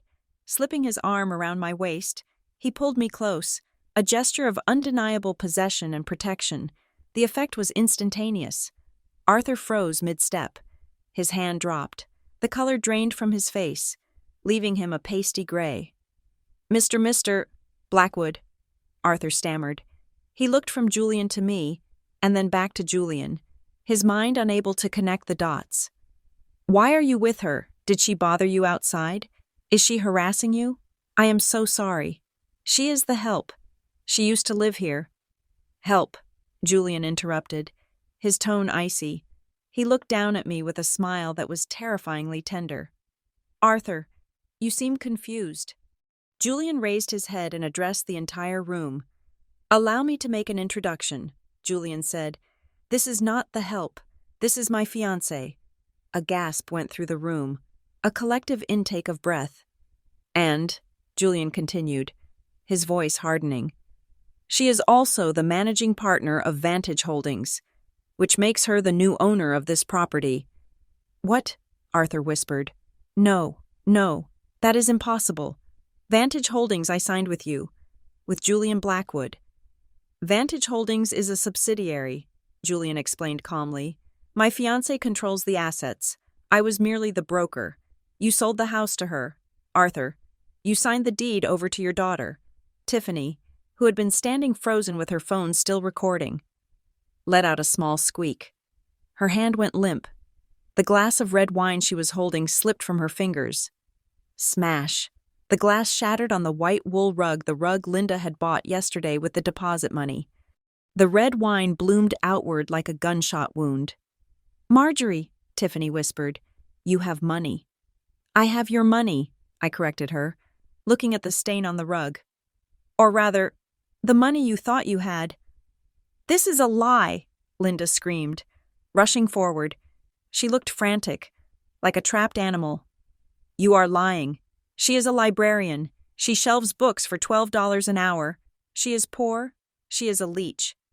"I am a senior acquisition negotiator for Apex Horizons," I said, my voice cutting through her hysteria. "I closed a $4 billion merger last week. My bonus this year was more than this house is worth." The guests were murmuring now. Phones were coming out. People were recording. The narrative was shifting in real time. "But the contract," Arthur stammered. "We have a lease. 6 months. You cannot touch us. We have a contract." "Ah, yes, the contract," I said. I walked past him, straight to the small stage where a microphone stand had been set up for Arthur's speech. I took the mic off the stand. "Is this thing on?" I tapped it. Thump, thump. "Ladies and gentlemen," I said, addressing the crowd. "I apologize for interrupting the festivities, but there seems to be a misunderstanding about the nature of tonight's event." I pulled a folded piece of paper from my clutch. It was a copy of the contract. Page 45, highlighted in neon yellow. "My parents, Arthur and Linda Southgate, signed a sale-leaseback agreement yesterday," I explained. "It allowed them to stay here as tenants. However, there was a clause, Clause 14B. It required full financial disclosure." I looked at Arthur. He was trembling. "Arthur Southgate concealed $200,000 in cryptocurrency losses," I announced. "Linda Southgate concealed $50,000 in credit card debt she fraudulently accrued in my name." "Shut up," Linda shrieked. "Shut her up, Arthur." "Because of these lies," I continued, my voice steady. "They are in breach of contract. The lease is void, effective immediately." I looked at the crowd. "This is not a celebration," I said. "This is an eviction." The room went deadly silent. "You have 5 minutes," I said. "Anyone who is not a Southgate needs to leave. If you are still here in 5 minutes, you will be escorted out by the police for trespassing on my property." For a second, no one moved. Then, the scramble began. It was chaos. People put down their drinks. They grabbed their coats. The friends who had been drinking Arthur's scotch 30 minutes ago couldn't get out the door fast enough. They didn't look at Arthur. They didn't say goodbye. They just fled the sinking ship. "Wait, don't go," Arthur pleaded, running after a wealthy neighbor. "It is a misunderstanding. She is lying, Bob. Come back." Bob ignored him and practically ran to his car. Within 3 minutes, the house was empty of guests. The music had stopped. The front door was closed. It was just me, Julian, the security guards, and the 3 of them. Arthur stood in the middle of the empty living room, panting. He turned to me, his eyes wild. "You ungrateful little witch," he hissed. "You planned this. You set us up. I simply let you be yourselves," I said. "You did the rest." "We are not leaving," Linda declared, crossing her arms.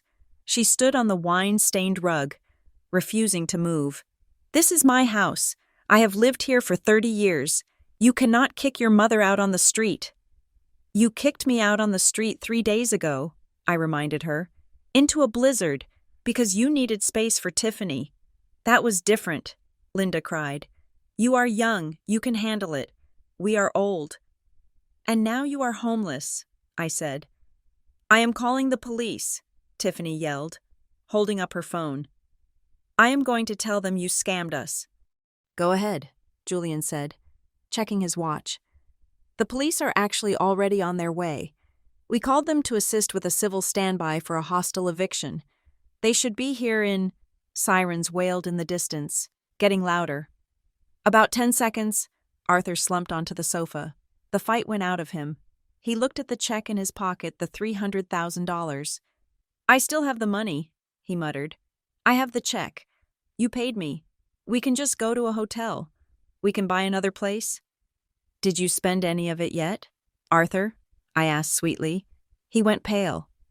"The Porsche." "You bought it cash, didn't you?" I asked. "Non-refundable deposit."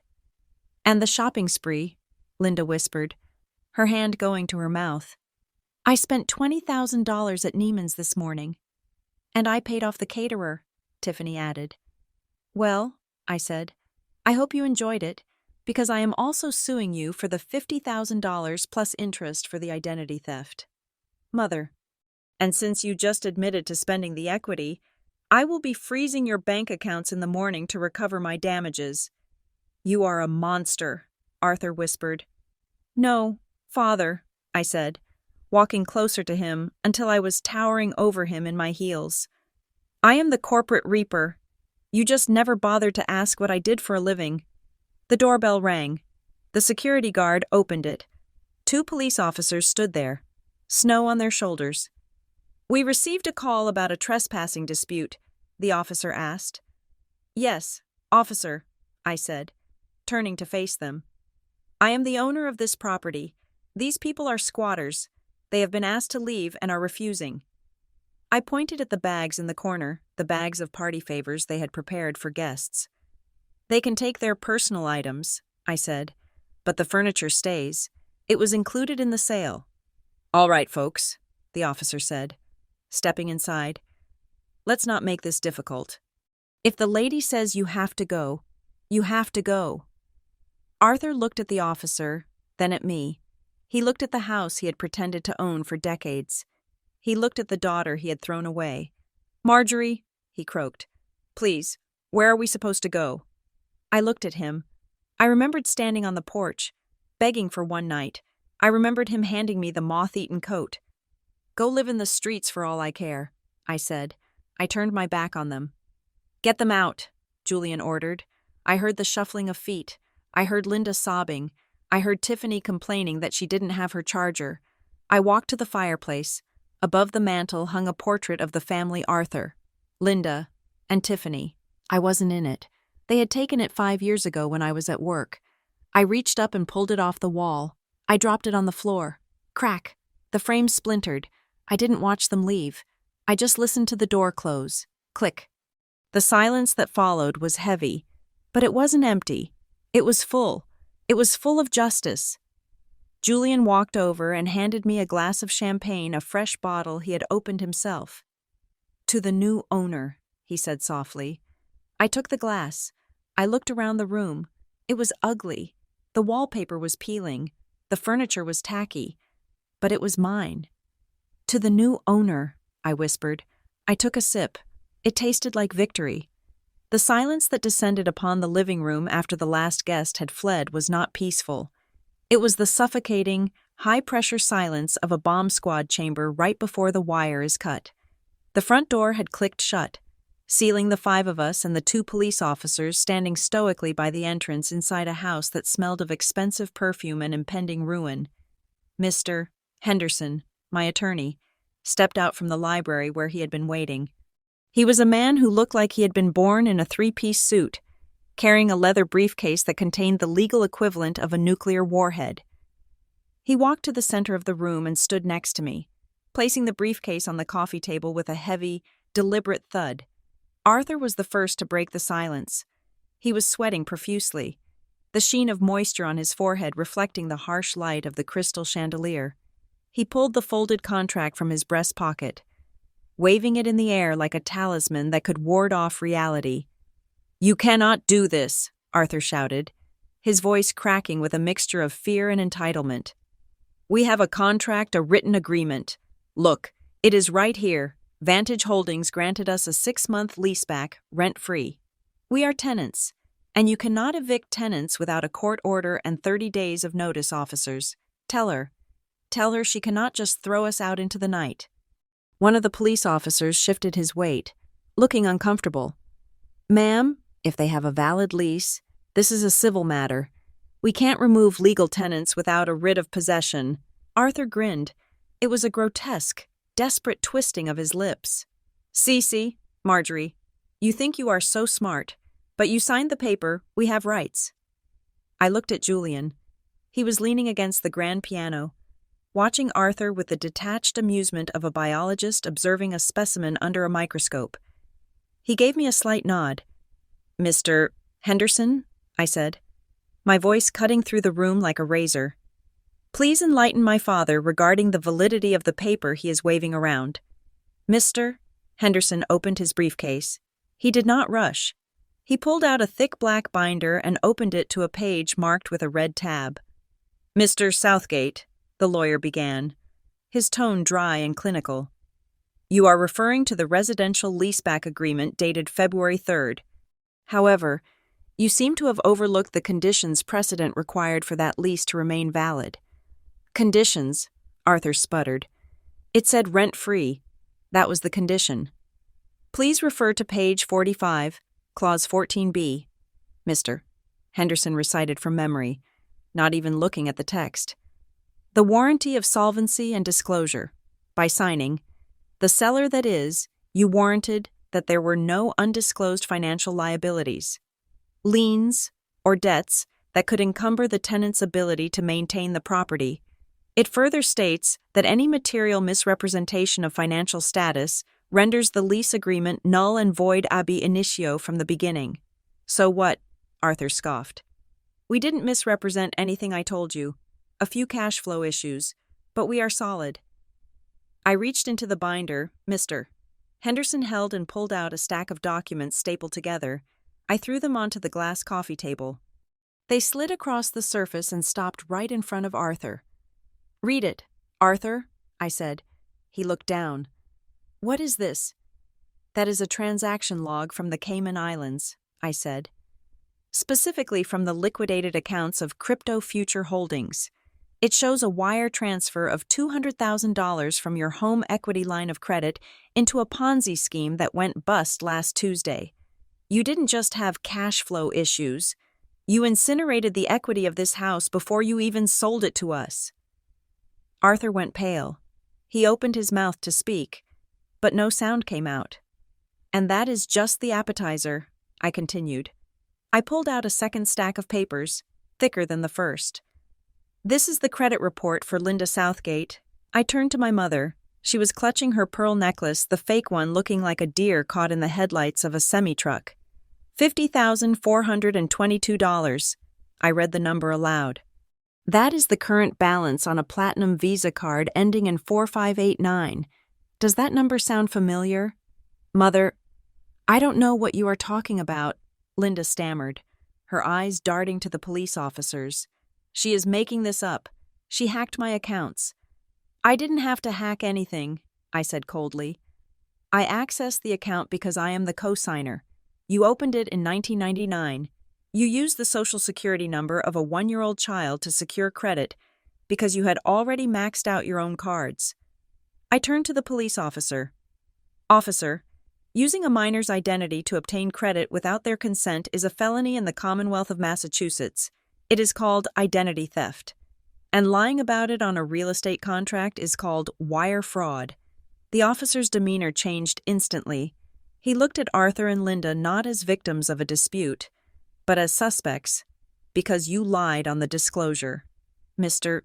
Henderson concluded, snapping the binder shut. Clause 14B is triggered. You are in breach of contract. The lease is void. You are not tenants. You are trespassers who obtained access to the property under false pretenses.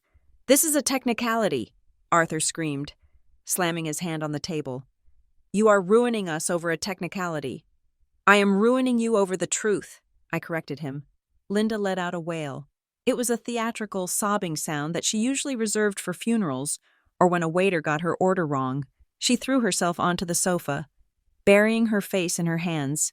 How can you be so cruel? She sobbed, looking up at me with tear-filled eyes. I am your mother. I gave you life. I sacrificed everything for this family I scrimped and saved so you could have a good childhood. And this is how you repay me, by throwing me to the wolves.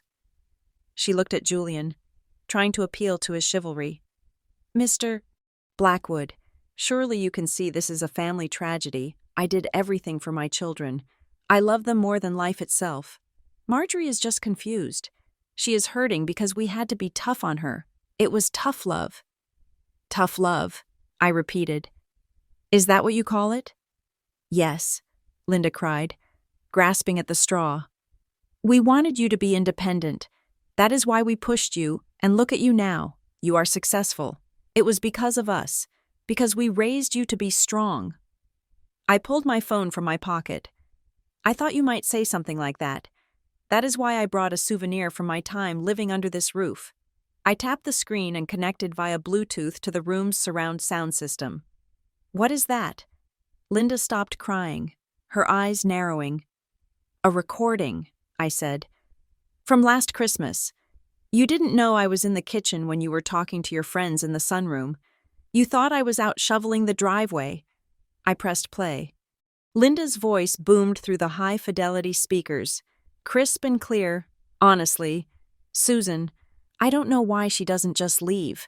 Marjorie is like a dark cloud, but at least she pays the bills. She is like a stupid milk cow. You just keep milking her and she doesn't even moo. As soon as Tiffany gets famous, we are kicking Marjorie to the curb. She is embarrassing. Have you seen those clothes? She looks like a homeless person already. There was a pause on the recording, followed by the sound of clinking glasses. Then Linda's voice again. Oh, and the money for the cruise, I got it. I found that old box of junk Marjorie's grandmother left her. Some tacky necklace and a ring. Sold it to that blind pawnbroker for $200. Marjorie hasn't even noticed it is gone. She is so pathetic she probably thinks she lost it. The recording ended. The silence returned. But this time, it was heavy with disgust. Linda's face was a mask of horror. She looked at Arthur, but he wouldn't meet her eyes. She looked at Tiffany, who was staring at her with open mouth. A stupid milk cow. I repeated the phrase, my voice devoid of emotion. And you sold Grandma's necklace for $200 to pay for a deposit on a cruise you didn't even go on. Linda whispered. I was drunk. I didn't mean it. You meant every word, I said. You didn't sacrifice for me. Mother, you cannibalized me. You ate my future to feed your ego. This is abuse, Tiffany suddenly shouted. She jumped up from the armchair where she had been sulking. She held up her phone, The camera lens pointed directly at me. "I am live streaming this," Tiffany announced, her voice shaking but defiant. "I am broadcasting to my 200,000 followers right now. I am telling everyone that Marjorie Southgate, the corporate reaper, is a bully who is evicting her elderly parents and traumatizing her sister. You are going to be cancelled, Marjorie's. The internet will destroy you." Julian took a step forward, but I held up a hand to stop him. "Let her film," I said. I walked toward Tiffany. She backed away, keeping the phone between us like a shield. "Go ahead," I said calmly. Tell them I am a monster, but while you are at it, why don't you tell them about your engagement metrics?" "What?" Tiffany blinked. "I have a file here too." "Tiffany," I said, picking up the last document from the table. "It is from a company called Social Boost Pro." Tiffany went as white as the sheet of paper I was holding. "No," she whispered. "Invoice number 774, I read aloud, looking directly into her camera lens. $5,000 for 50,000 bot followers. Invoice number 779, $3,000 for 10,000 fake comments." I looked at the phone she was holding. "Are those followers watching right now?" "Tiffany?" I asked. "Are they real people, or are they just lines of code running on a server in Russia?" "Stop it!" Tiffany shrieked, trying to lower the phone. But I stepped closer. "I have already drafted an email," I said, my voice pleasant and conversational. "It is addressed to the brand managers of Revolve, Sephora, and that tea detox company you are trying to get a sponsorship from. Attached to the email are these invoices, proving that your entire influence is fraudulent, proving that you defrauded advertisers by selling access to an audience that doesn't exist." "You wouldn't," Tiffany gasped. Tears were streaming down her face now, real tears of terror. "That would ruin me. I would never get a brand deal again." "Hit end stream," I commanded. "Now." Tiffany fumbled with the screen. Her fingers were shaking so badly she dropped the phone.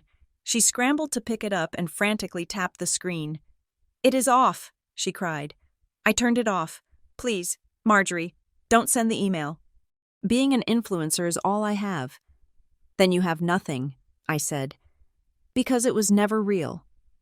I turned back to the room. The three of them stood there: Arthur, stripped of his financial lies; Linda, stripped of her maternal mask; and Tiffany, stripped of her digital delusion. They were hollow. "Mr. Henderson," I said, "what is the legal status of the occupants?"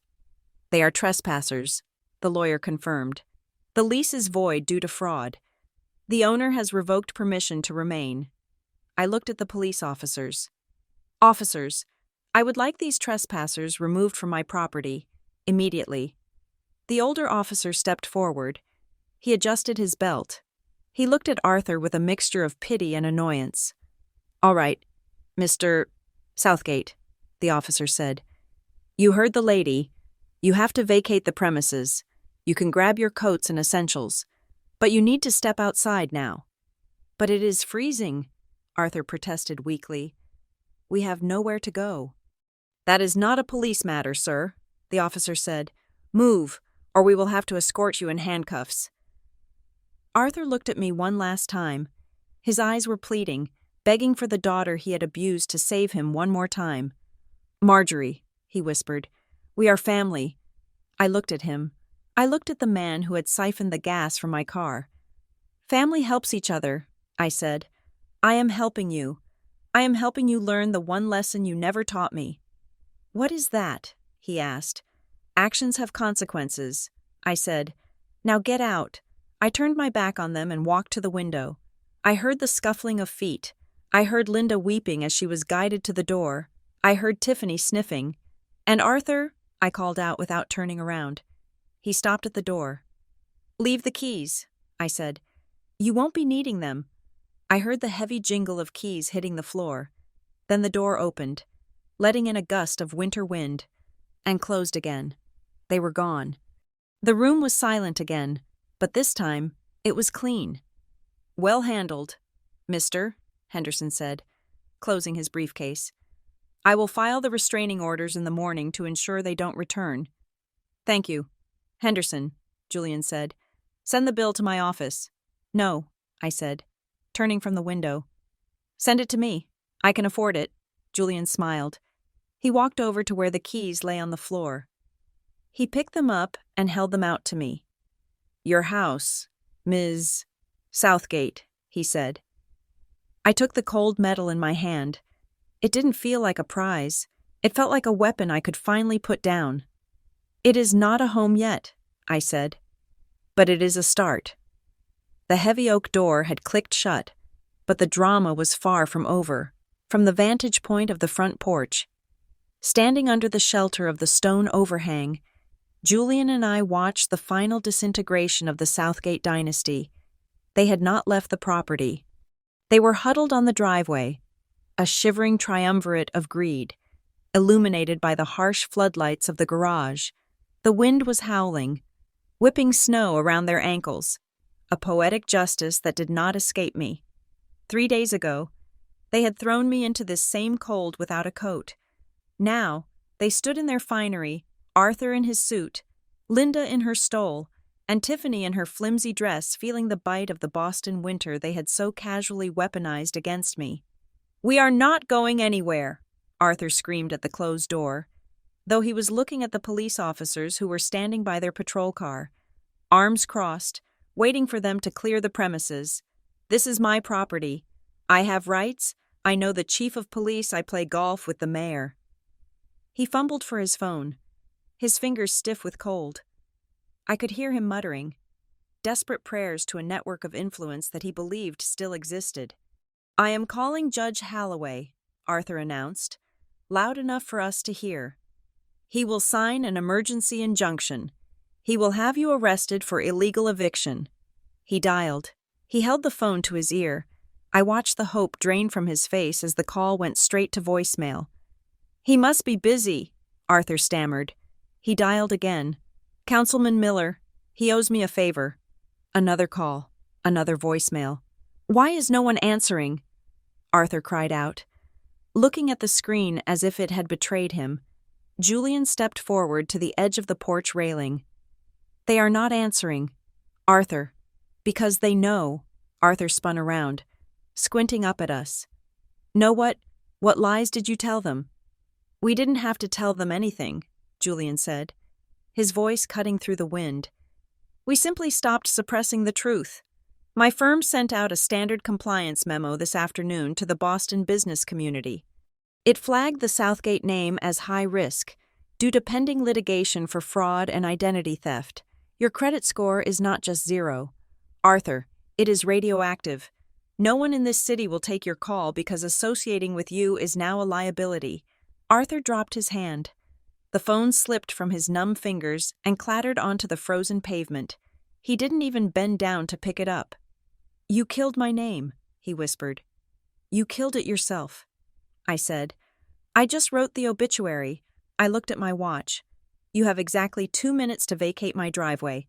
If you are still here, I will ask the officers to process the arrest warrants for the credit card fraud Linda committed. Do you want to spend tonight in a hotel? Or in a holding cell?" Linda let out a strangled sob. You wouldn't put your own mother in jail." "Try me," I said. "The district attorney is very interested in how you managed to spend $50,000 in my name. I have the file ready to send." Before she could respond, a new sound cut through the night air, the beep, beep, beep of a heavy vehicle reversing. Yellow flashing lights swept across the snowy lawn. A large tow truck backed into the driveway, its tires crunching heavily on the ice. The logo on the door read, "Apex Recovery Services." "What is this?" Arthur yelled, running toward the truck.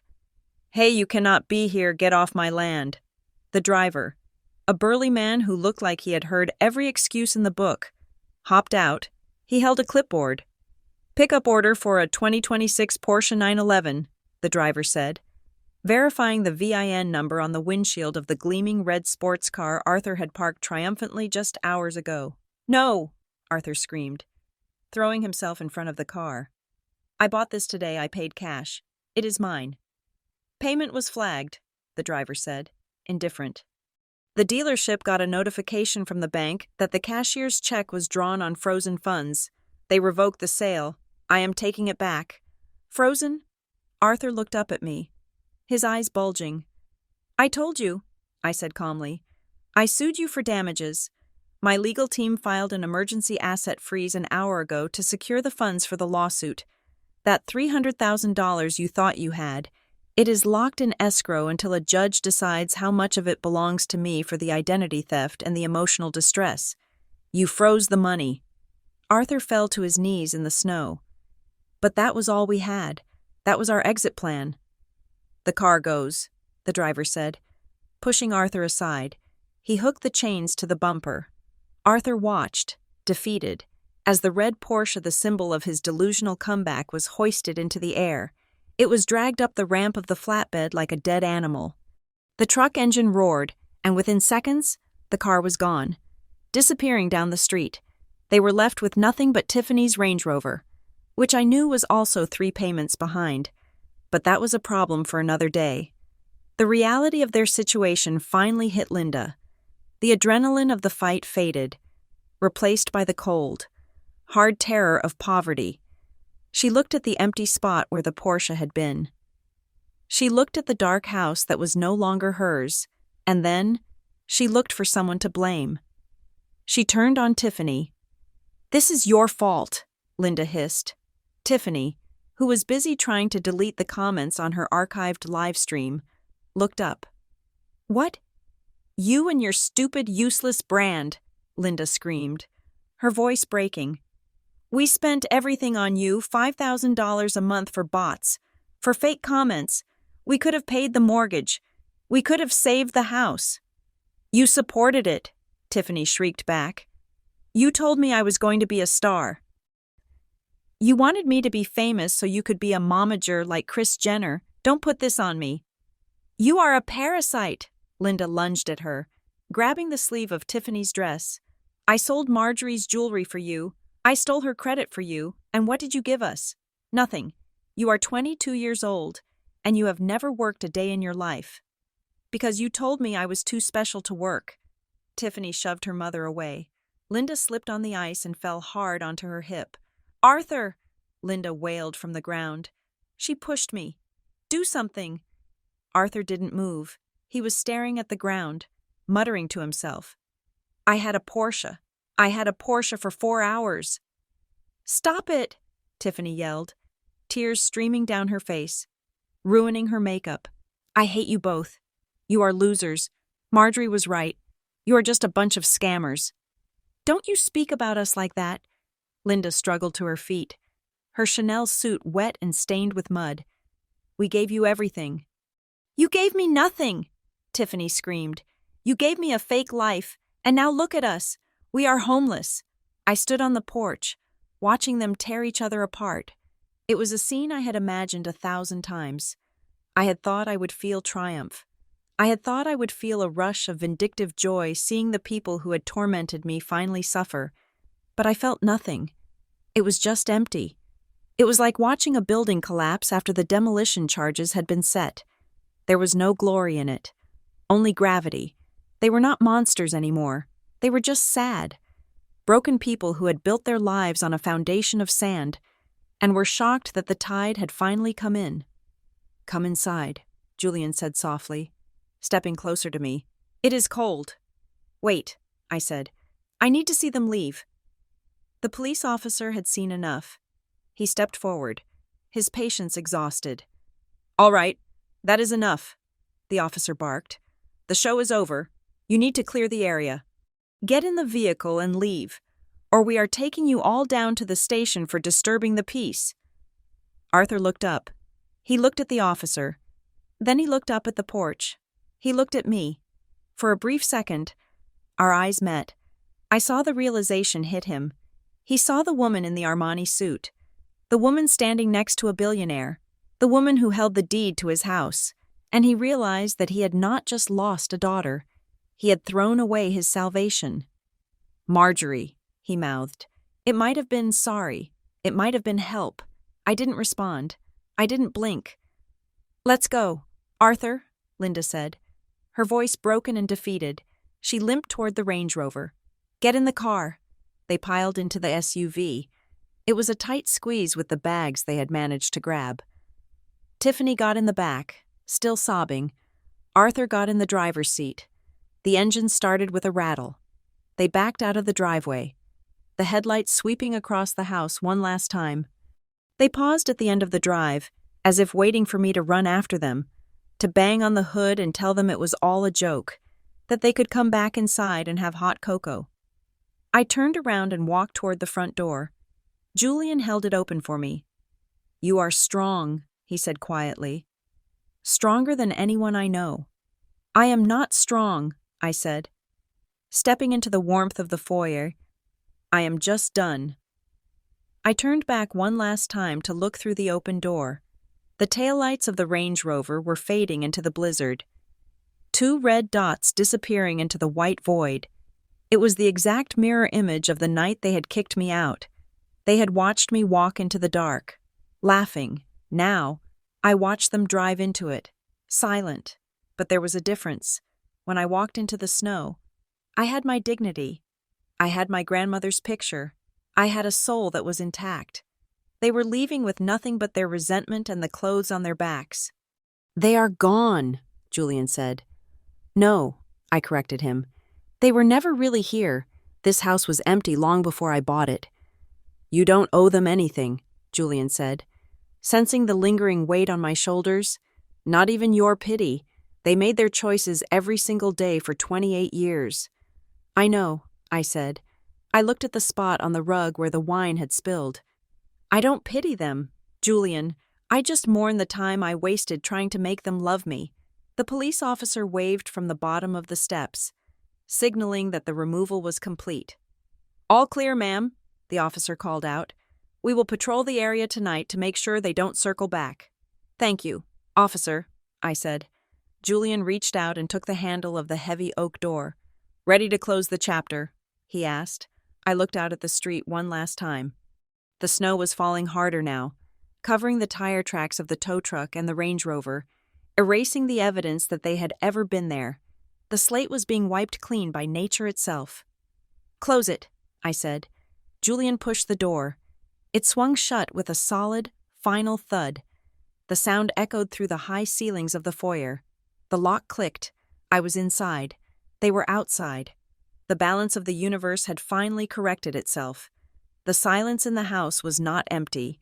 It was heavy, suffocating, and layered with the ghosts of the last 28 years. With Arthur, Linda, and Tiffany gone, the mansion at 42 Chestnut Lane should have felt reclaimed. It should have felt like a fortress I had finally conquered. Instead, as I stood in the center of the living room with the broken picture frame at my feet, it felt like a mausoleum. Julian stood by the fireplace, his silhouette framed by the dying embers of the logs Arthur had lit to impress his guests. He did not speak. He knew that this moment was not about victory. It was about an autopsy. I needed to dissect my past before I could bury it. I walked slowly through the ground floor.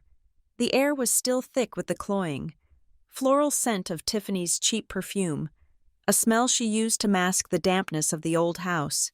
Beneath that, the sharp, medicinal tang of Arthur's scotch lingered, spilled on the upholstery, soaking into the wood. It was the smell of desperation and decay. Do you want to change the locks tonight? Julian asked, his voice low, respecting the gravity of the room. I can have a locksmith here in 20 minutes.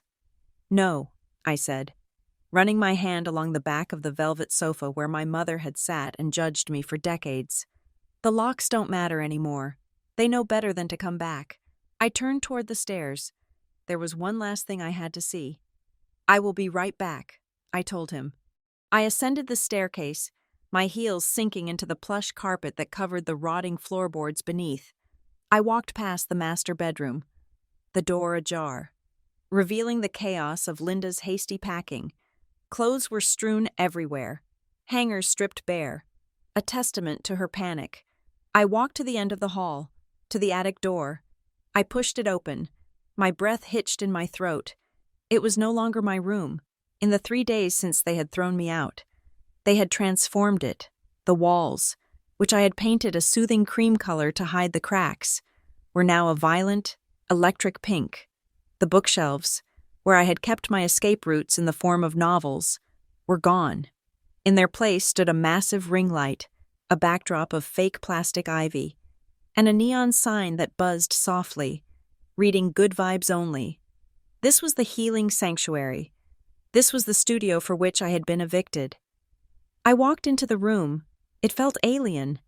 It felt like a mockery of every cold night I had spent up here, wrapped in blankets, studying for my finance exams by flashlight so I wouldn't disturb the family. They had erased me. They had painted over my existence with a coat of cheap latex paint and filled the void with the tools of Tiffany's narcissism. I saw a notebook on the floor, left behind in the scramble. I picked it up. It was Tiffany's content plan. Video idea. How to deal with toxic family members talk about Marjorie. Video idea. House tour pretending I bought it. Goal, get sponsored by a tea company. I closed the notebook and dropped it into the trash can by the door. It is just a room, I whispered to myself. It is just wood and plaster. But it wasn't. It was a wound. And looking at it now, I realized that no amount of renovation, no amount of money, and no amount of revenge could ever heal this house. It was poisoned. The foundation was soaked in greed, and the walls were insulated with lies. If I lived here, if I slept in the master bedroom, I would always be the daughter trying to prove her worth. I would always be waiting for the other shoe to drop. I turned around and walked out. I did not close the door. I wanted the cold draft from the attic to bleed into the rest of the house. I went back downstairs. Julian was pouring 2 glasses of scotch from Arthur's decanter. "To the victor," he said, holding a glass out to me. I took it, but I did not drink. I stared at the amber liquid. "I am not keeping it," I said. Julian paused, his glass halfway to his lips. He looked at me, his eyes narrowing slightly in assessment. He did not look surprised. He looked proud. "I thought you might say that," he said. "The land value is high. We can sell it to Sterling Co. tomorrow. Let them build their mall. Take the $4 million and add it to your portfolio." "No," I said firmly. "If I sell it to a developer, it is just a transaction. It is just business. And Arthur will tell himself that I did it for the money. He will tell himself that I am just like him, only better at the game." "Then what?" Julian asked. "Burn it down." "Better," I said.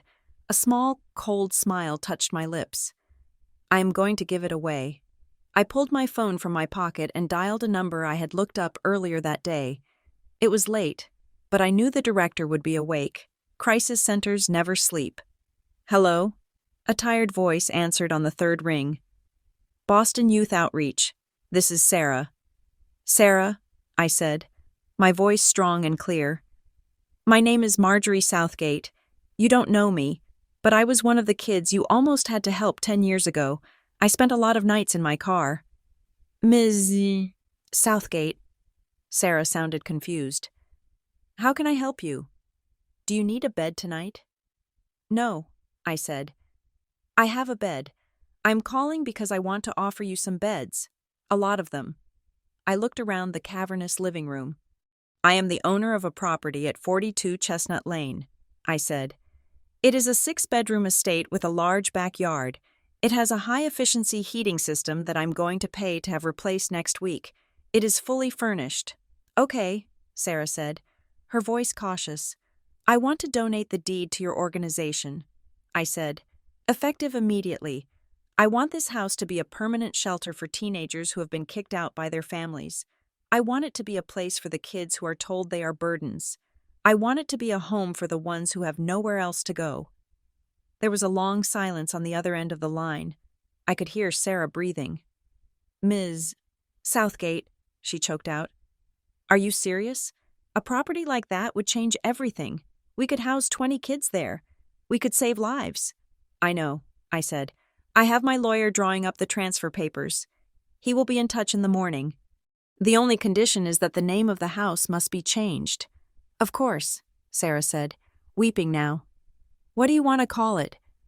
Call it the Eleanor House, I said, touching the locket at my throat. After my grandmother, she was the only one who opened the door for me.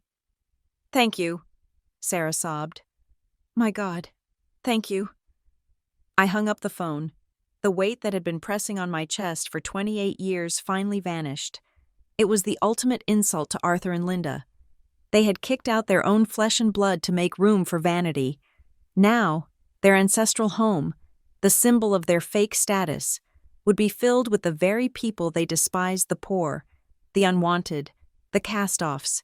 Every time they drove past this house, they would see a shelter for the homeless. They would see their legacy turned into a monument to their failure as parents. You are incredible, Julian whispered. He set his glass down and walked over to me, wrapping his arms around my waist. Do you know that I am just efficient, I said, leaning into him. I am clearing the balance sheet. Speaking of balance sheets, Julian said, I got a notification from my private investigator. He tracked them. Where are they? I asked. I didn't feel malicious, just curious.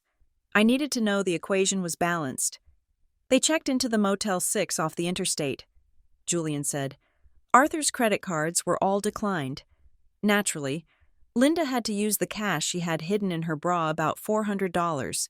That will last them maybe a week. And then reality sets in, Julian said. Arthur is 60 years old with a fraud record. He is not getting a corporate job. He will be lucky to get a job as a night watchman or stocking shelves at a grocery store. Linda, well, she has never washed a dish in her life. She's about to learn how to clean hotel rooms for minimum wage. And Tiffany, the internet moves fast, Julian said, pulling up his phone. Look. He showed me a screenshot of Twitter. The hashtag Tiffany Southgate fraud was trending. Someone had already dug up the invoices I mentioned.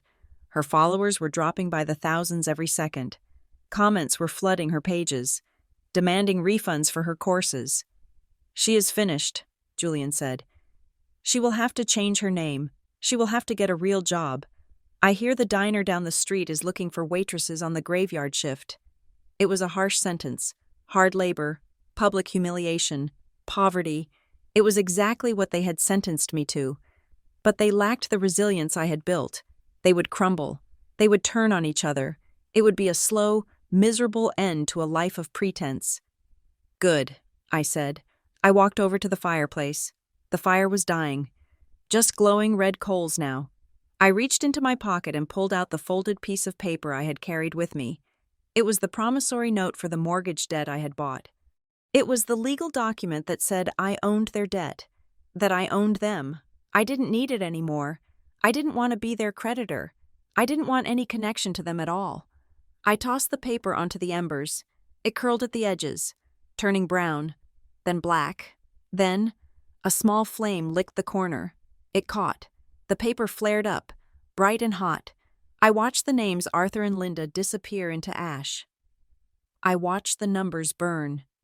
Ashes to ashes, I whispered. Dust to dust. I watched until there was nothing left but gray flakes floating up the chimney, carried away by the wind into the dark Boston night. Are you ready? Julian asked. Yes, I said. I am ready. I turned away from the fire. I didn't look back at the room. I didn't look at the stain on the rug or the broken picture frame. I walked to the front door, my heels clicking with a sound of finality. I stepped out into the night. The storm had passed. The air was still freezing, but the sky had cleared. The stars were out, sharp and brilliant above the city. The snow covered everything in a blanket of pristine white, hiding the ugliness of the world. Making it new again, the Rolls-Royce was waiting, the engine purring softly, sending puffs of steam into the air. Julian opened the door for me. I slid into the passenger seat. The leather was warm. The smell of sandalwood and safety enveloped me. Julian got in the driver's seat. He looked at me, his hand resting on the gear shift. Where to? He asked. The penthouse. I looked at him. I looked at the man who had seen me crying in the snow and had not offered me a tissue. But a sword, I looked at the man who had helped me burn down my past so I could build a future. I reached out and covered his hand with mine. The diamond on my finger, the real engagement ring he had given me months ago, sparkled in the dashboard light. "No," I said, smiling for the first time with genuine, unburdened joy. "Let's go home." And as we drove away from 42 Chestnut Lane, leaving the empty mansion behind to find its new purpose, I realized that I finally understood the word. Home wasn't a building, it wasn't a postal code, it wasn't where you slept. Home was the place where you were seen. Home was the place where you were safe. Home was the place where you were loved, not for what you could provide, but for who you were. I had been homeless for 28 years, but tonight, finally, I was home. Thank you so much for listening to this story. I would love to know where you are tuning in from. So please drop a comment below sharing your location and your thoughts on Marjorie's revenge. If you enjoyed this story, please make sure to subscribe to the channel Blue Payback, like this video, and smash that hype button to help this story get heard by even more people. Your support means the world to us.